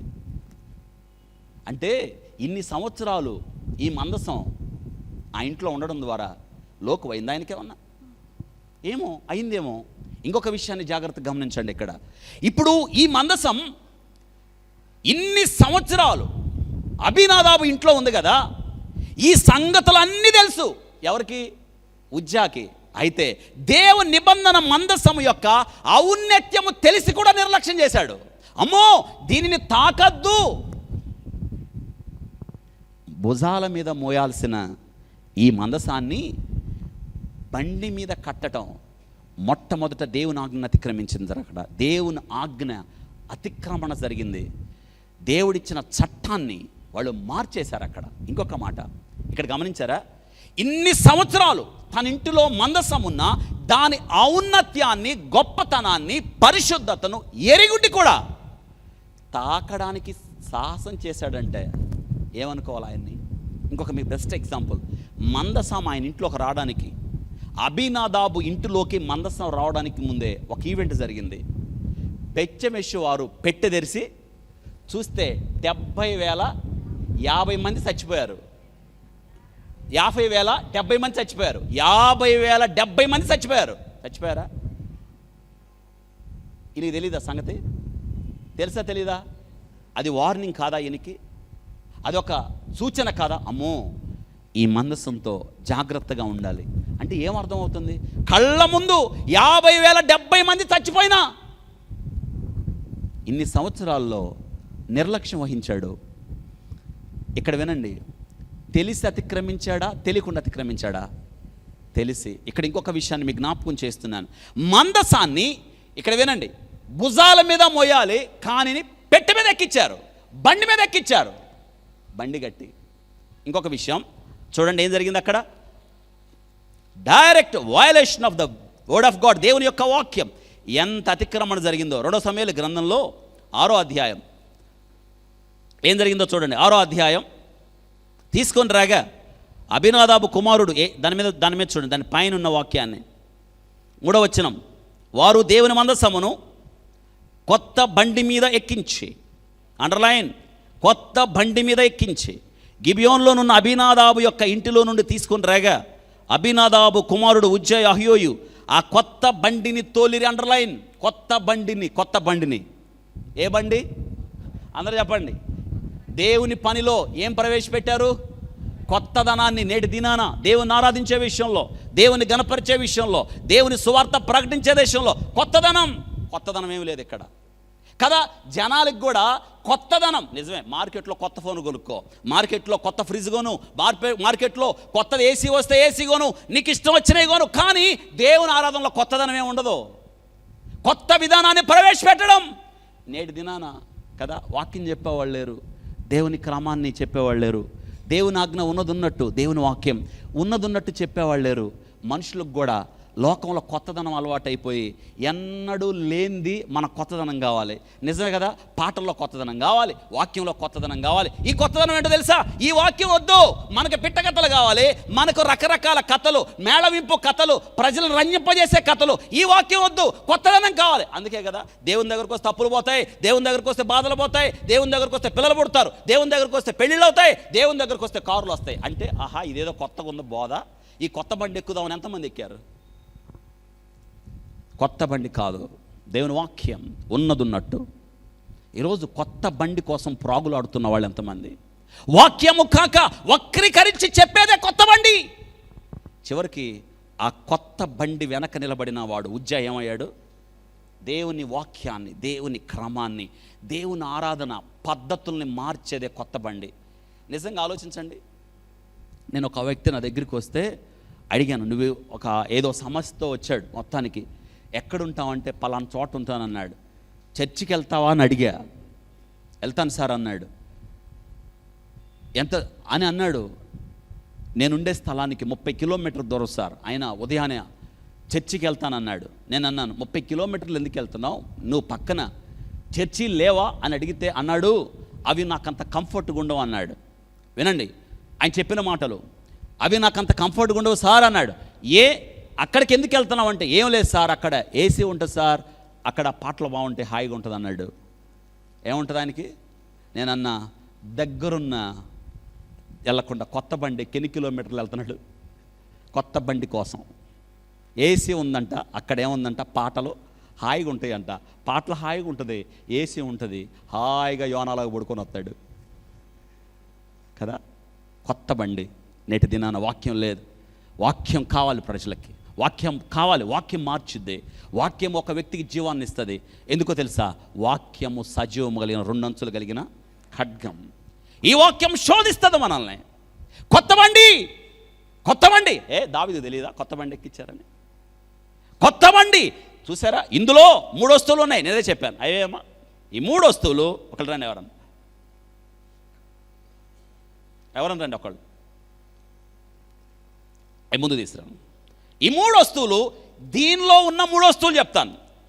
అందులో దేవుడు ఉన్నాడు అనడానికి సింపుల్. 3 వస్తువులు. ఒకటి, అందులో ఏమున్నాయి? మన్నా పాత్ర ఉంది. 2 అహరోను చిగురు. 3వది ఏమున్నాయి? 10 ఆజ్ఞలు. అది తీసుకురా సాగర్, దాని మీద పెట్టుకుంటాం, లేస్తుంది అది ముందు తీసుకొచ్చేది. 3 వస్తువులు ఉన్నాయి. ఇప్పుడు ఈ పెట్టెలో 3 ఉంటాయి, ఎక్కువే ఉండవు, 3 ఉంటాయి. ఈ 3 లాస్ట్ వీక్ చెప్పాను నేను. యేసయ్య గుర్తు ఈ 3 కూడా యేసుక్రీస్తుకు సాదృశ్యంగా ఉన్నాయి. ఈ 3 ఇటు తీసుకో సార్. ఓకే, కనిపిస్తుందమ్మా? కనిపిస్తుందా? ఓకే. ఇందులో రా సార్, ముందుకు రా. ఇది సేమ్ మన్నా ఇలా ఉంటుంది. మన్నా బట్ సార్ మీ అందరికీ తెలుసు మన్నా ఎలా ఉంది? పైన నుంచి కిందకి పడిపోయే మంచు, కొత్తిమీర కింద ఇరిగిపోయినట్టు సేమ్ తెల్లగా. ఒక గుర్తు పెట్టుకోండి, మన్నా ఎలా ఉంది? తెల్లగా. సేమ్ ఇప్పుడు మన్నా ఇలాగే ఉండాలి, తెల్లగా. ఇది యేసుక్రీస్తుకు గుర్తు. పరలోకము నుండి దిగి వచ్చిన జీవాహారం ఆయనే. అంటే ఈ యేసుక్రీస్తు అన్నాడు, వాళ్ళు మన్నా తిన్నా చచ్చిపోయారు, కానీ నేనిచ్చు జీవాహారం తినువాడు ఎప్పటికీ. కాబట్టి ఈ పెట్టెలో ఉంచేది ఏంటి? మన్నా. ఈ పెట్టెలో మన్నా ఉంటుంది. ఏమండి, మన్నా ఉన్న పెట్టెని, యేసయ్య ఉన్న ఆ పెట్టెని భుజాల మీద మోయాలా, పెట్టె మీద వేయాలా? భారం అయిపోయాడు కదా దేవుడు. నేటి దినాన మనకు కూడా చాలామంది బైబిల్ తేవడం భారం అయిపోయి చిన్న ఫోను జేబులో పెట్టుకొని వచ్చి వాళ్ళు ఎక్కడికి వెళ్తున్నారో తెలియదు. పరిశుద్ధ గ్రంథం తేవద్దు, ఫోన్లో బైబిల్ ఉండి చదవడం తప్పు అంటలేదు, అవసరాన్ని బట్టి చదువుకోవాలి. ఫోన్ అనేది అది పరిశుద్ధ ఫోన్ కాదు, పరిశుద్ధ బైబిల్. కాబట్టి ఈ మందసములో ఉండేది ఇది జీవాహారం. ఇది జీవాహారం అంటే ఇది పరలోకము నుండి దిగి వచ్చిన. కాబట్టి మందసంలో ఏముంటుంది? అందరూ చెప్పండి, ఏముంటుందమ్మా? మందసం, మన్నా పాత్ర. అంటే దేవుడు మోషే, ఇదిగో ఇశ్రాయేలు తర్వాత తరం వారు తెలుసుకోవాలి, నేను మీకు ఏ రీతిగా 40 సంవత్సరాలు అరణ్యములో పోషించడానికి మన్నా ఇచ్చాను అని చెప్పాడు. బాగుంది. 2 అందులో పలకలో ఏంటండి? 10 ఆజ్ఞలు పలకలో. ఎవరిచ్చారు? దేవుడిచ్చాడు, మోషేకి ఇచ్చాడు. ఎందుకంటే దేవుని మాట, ఈ మందసంలో దేవుని మాట ఉంటుంది. దేవుని మాట అంటే దేవుని యొక్క వాక్యం.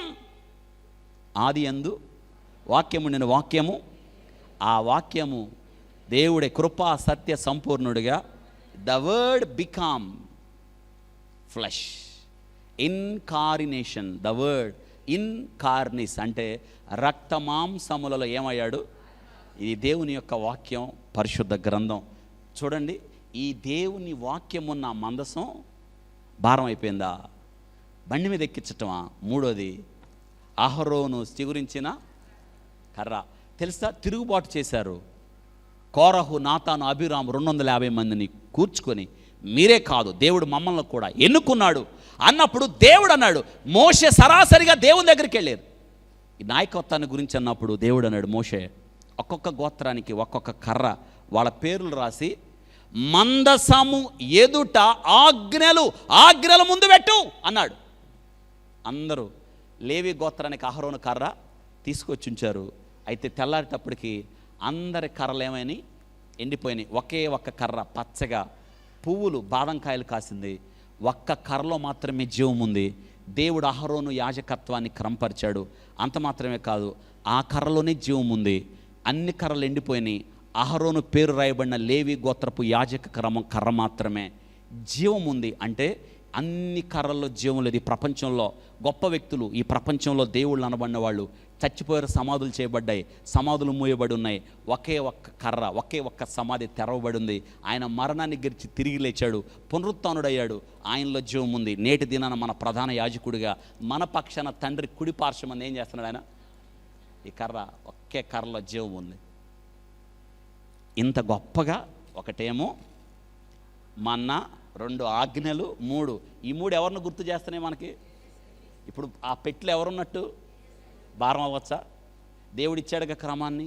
భుజాల మీద మోయండి అని చెప్తే భుజాల మీద మోయకుండా కొత్త పెట్టి ఒకటి చేసి, బండి ఒకటి చేసి కదా, ఆ బండి మీద మోయడం కదా. దేవుణ్ణి ఆరాధించే విషయంలో, దేవుని గ్రంపరిచే విషయంలో, వాక్యాన్ని బోధించే విషయంలో కొత్తదనాన్ని దేవుడు కోరుకోలేదు. మనుషులు కల్పించిన పద్ధతులు కాకుండా దేవుడిచ్చిన చట్టం, దేవుడిచ్చిన విధి విధానాలు ఈరోజు క్రమాన్ని మార్చేశారు. భుజాల మీద మోయాల్సిన ఈ యొక్క మందసాన్ని దేని మీద ఎక్కించారు? కొత్త బండి మీద ఎక్కించారు. దేవుడు కోపం రాదా?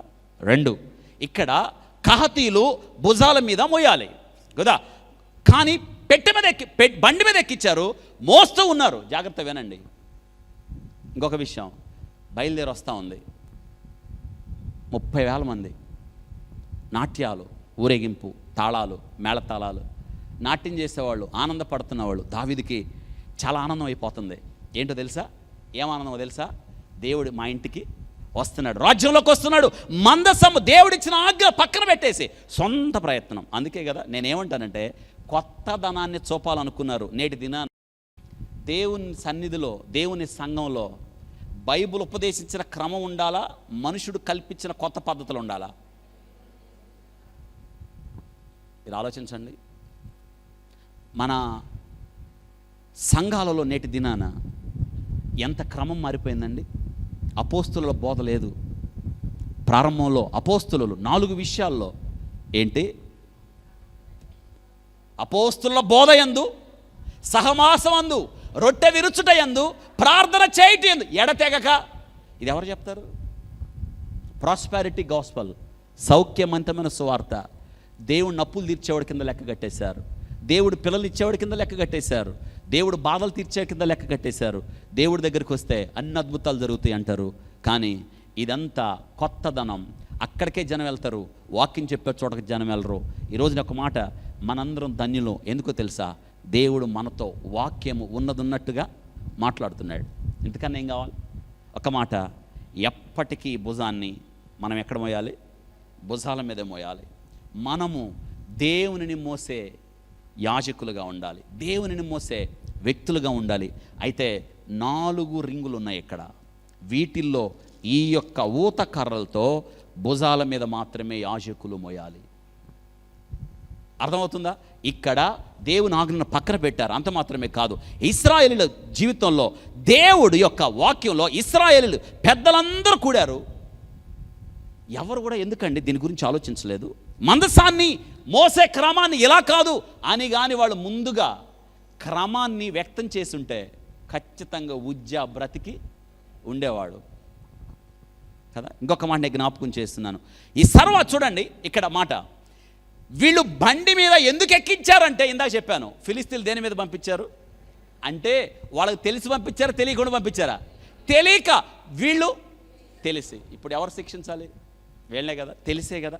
ఇప్పుడు జాగ్రత్త వినండి, వీళ్ళు బండి మీద ఎక్కించారు, వీళ్ళు కూడా అంటే ఎవరిని ఫాలో అయ్యారు?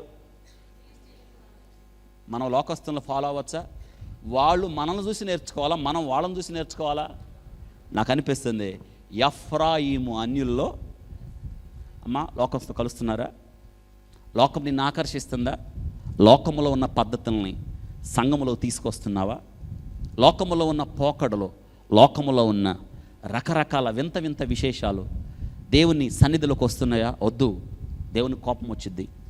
దేవుని కోపం వస్తే మనం బ్రతకగలమా? ఉజ్జా అక్కడికే పడి చచ్చిపోయాడు. ఎంత ఘోరంగా ఆలోచించండి. ఊరేగింపు ఆగిపోయింది. ఇంకొక మాట నేను జ్ఞాపకం చేస్తున్నాను, మనం లోక మర్యాద కాదు. ఒక మాట, ఇశ్రాయేలీలకు కూడా సమూయేలు దగ్గరికి వచ్చి అంటున్నారు, సమూయేలు ఇశ్రాయేలందు చిత్తగించుమో, నువ్వు వృద్ధుడివి, నీలాంటి ప్రవర్తన నీ బిడ్డల దగ్గర లేదు. అందుకే సకల జనుల మర్యాద చొప్పున, మొదటి సమూయేలు గ్రంథం 8వ అధ్యాయం 4-5 వచనాలు, సకల జనుల మర్యాద చొప్పున మాకు రాజును నియమింపు. అండర్లైన్, సకల జనుల మర్యాద చొప్పున. మొదటి సమూయేలు గ్రంథం 8వ అధ్యాయం 4-5 వచనాలు. మొదటి సమూయేలు గ్రంథం 8వ అధ్యాయం 4-5 వచనాలు ఏంటంట?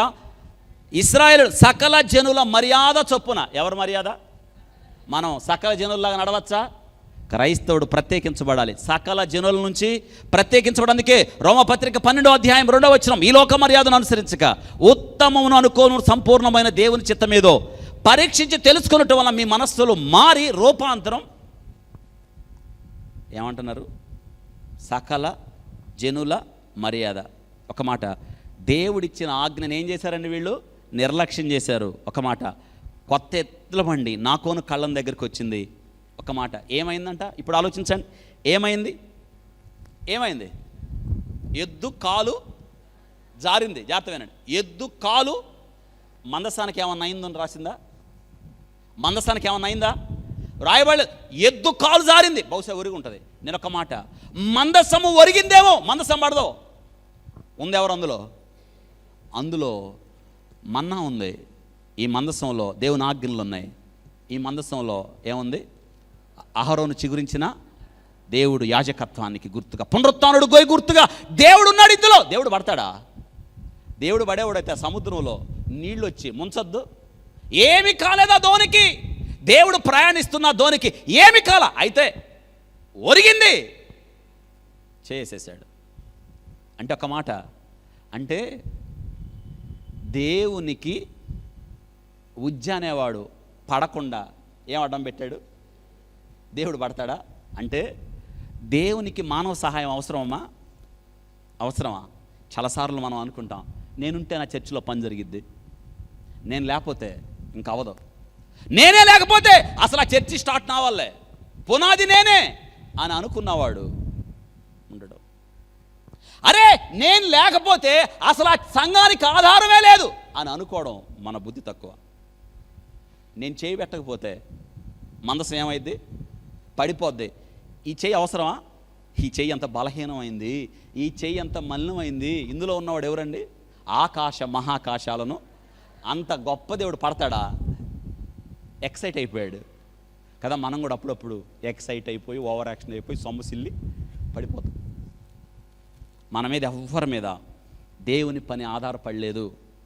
ఒకవేళ మనకు ఆలోచన వస్తే అమ్మో నేను చేయపోతే ఎట్టని కాని విషయాల్లో చేయబెట్టి కాని విషయాల్లో చేయి దూర్చి దేవునికి నువ్వు కోపం తెప్పిస్తావేమో, ఆ వరుసలో మనం ఉన్నామేమో తెలీదు. దేవుని కోపం వస్తే దేవుని యొక్క పనిని దేవుని పద్ధతుల్లోనే చేయాలి, దేవుని క్రమంలోనే చేయాలి. దేవుడు మోషేకి ఇచ్చిన ఆజ్ఞను బట్టే చేయాలి. దేవుడి క్రమాన్ని మార్చడానికి వీల్లేదు. మారుస్తున్నాం మనం కొత్తదనం. అయితే ఒక విషయం, నేటి దినాన దేవుడు మనల్ని ఎంత కృప చూపిస్తున్నాడు చూడండి. ఒక్క మాట, అన్నీ తెలిసి కూడా చేయబెట్టాడు. ఒక మాట, దేవునికి మానవుని సహాయం ఎంత మాత్రం అవసరమో లేదు. కహతీలే దీని మీద అహరోను ఆయన కుమారులు ప్రతిష్ఠిత వస్త్రాలు వేసిన తర్వాత ఎవడు కూడా దీన్ని పట్టుకోవడం కానీ చివరికి మోసిన ఈ కహతీలు కూడా దీనిని చూడడానికి వీల్లేదు, చూడకూడదు. కళ్ళెత్తి కూడా వస్త్రాన్ని పక్కకు లేపి కూడా చూడకూడదు. చూస్తే ఏమవుతారు? చచ్చిపోతారు. అంత పరిశుద్ధత. దేవుని పరిశుద్ధతను తాళగలిగిన వాడు ఎవరండి? దేవుడు. తన పరిశుద్ధత విషయంలో ఎన్నడూ కూడా ఆయన రాజీ పడడాయన. అద్భుతములు చేయు వంటి వాడు ఎవరు లేరు. పరిశుద్ధతను బట్టి ప్రభువా నీవు మహనీయుడు అంటున్నాడు మోషే. పరిశుద్ధతను బట్టి ఆయన ఎవరు? మహనీయుడు. పరిశుద్ధతను బట్టి ఆయన పరిశుద్ధతను తాళలేక దేవదూతలు ముఖాన్ని ఏం చేస్తున్నాయి?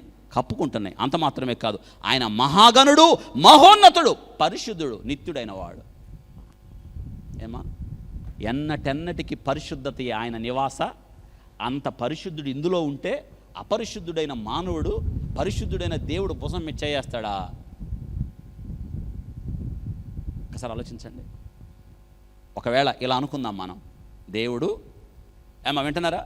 పోనీ ఉజ్జాని ఏం చేయకుండా వదిలేశాడు. చుట్టుపక్కల ఎన్ని వేల మంది ఉన్నారు ఇశ్రాయేలీలు? 30,000 మంది. ఏం ఉందిలే ఉజ్జా పట్టుకుంటేనే ఏం కాలేదని ఇశ్రాయేలు ఏం చేస్తారు తర్వాత? ఇదంటే భయం ఉంటుంది వాళ్ళకి. దేవుడు అంటే తెలుస్తుందా? అందుకే దేవుడు స్ట్రక్ డౌన్. దేవుడు చంపేశాడు ఆ వ్యక్తిని. దేవుని కోపాన్ని మీదకు తెచ్చుకున్నాడు. అన్నీ తెలిసి మంచి పని చేస్తున్నాను అనుకున్నాడు, దేవునితో పెట్టుకున్నాడు. ఒక్క మాట, దేవుని చేతుల్లో పడడం ఏంటి? భయంకరం. చచ్చిపోయాడు. ఊరేగింపు ఆగిపోయింది. మిషన్ ఫెయిల్ అయిపోయింది. దావీదు వెనక్కి తిరిగి చూశాడు. వెనక్కి తిరిగి చూసినప్పుడు జరిగిన సంగతి, ఉజ్జా అప్పటిదాకా నడుస్తున్న ఉజ్జా చచ్చిపోయాడు. దావీదుకి ఎలా ఉంటుంది? దావీదు కోపం వచ్చేసింది, గుండెలు పగిలిపోయినాయి. పేరు పెట్టాడు, పెరేజ్ ఉజ్జా వినాశం వచ్చింది. అయ్యో, దావీదుకు ఒక అలవాటు ఉంది, తిరిగి క్రమాన్ని సరిచేశాడు. ఒక మాటని చెప్పనా, ఆపేశాడు. ఊరేగింపు ఆగిపోయింది. ఎక్కడ పెట్టాలి మందసం? ఒబేదెదోము అనేవాడు బయటకు వచ్చాడు. అక్కడేమో అభినాదాబు, ఇక్కడేమో మళ్ళీ యాత్ర. మిషన్ ఆగిపోయింది. ఈ మందసాన్ని ఎక్కడ తీసుకెళ్లారు? ఒబేదెదోము ఇంట్లో 3 నెలలు పెట్టారు. 3 నెలల తర్వాత మళ్ళీ దావీదు మళ్ళీ క్రమాన్ని పునరుద్ధరించాడు. లేదు, దీనిని యాజకులు మోయాలి, కహతీలు మోయాలి. కహతీల ద్వారా భుజం మీద పెట్టి తిరిగి 3 నెలల తర్వాత దావీదు ఎక్కడికి తీసుకెళ్ళాడు? దీన్ని యెరూషలేముకి. ఒక్కసారి మీరు ఆలోచించండి, ఎన్ని అపశృతులు దొరిని. చివరికి ఒక్క మాట, ఆయన పరిశుద్ధుడు, పరిశుద్ధంగానే ఆ పనులు జరిగించాలి.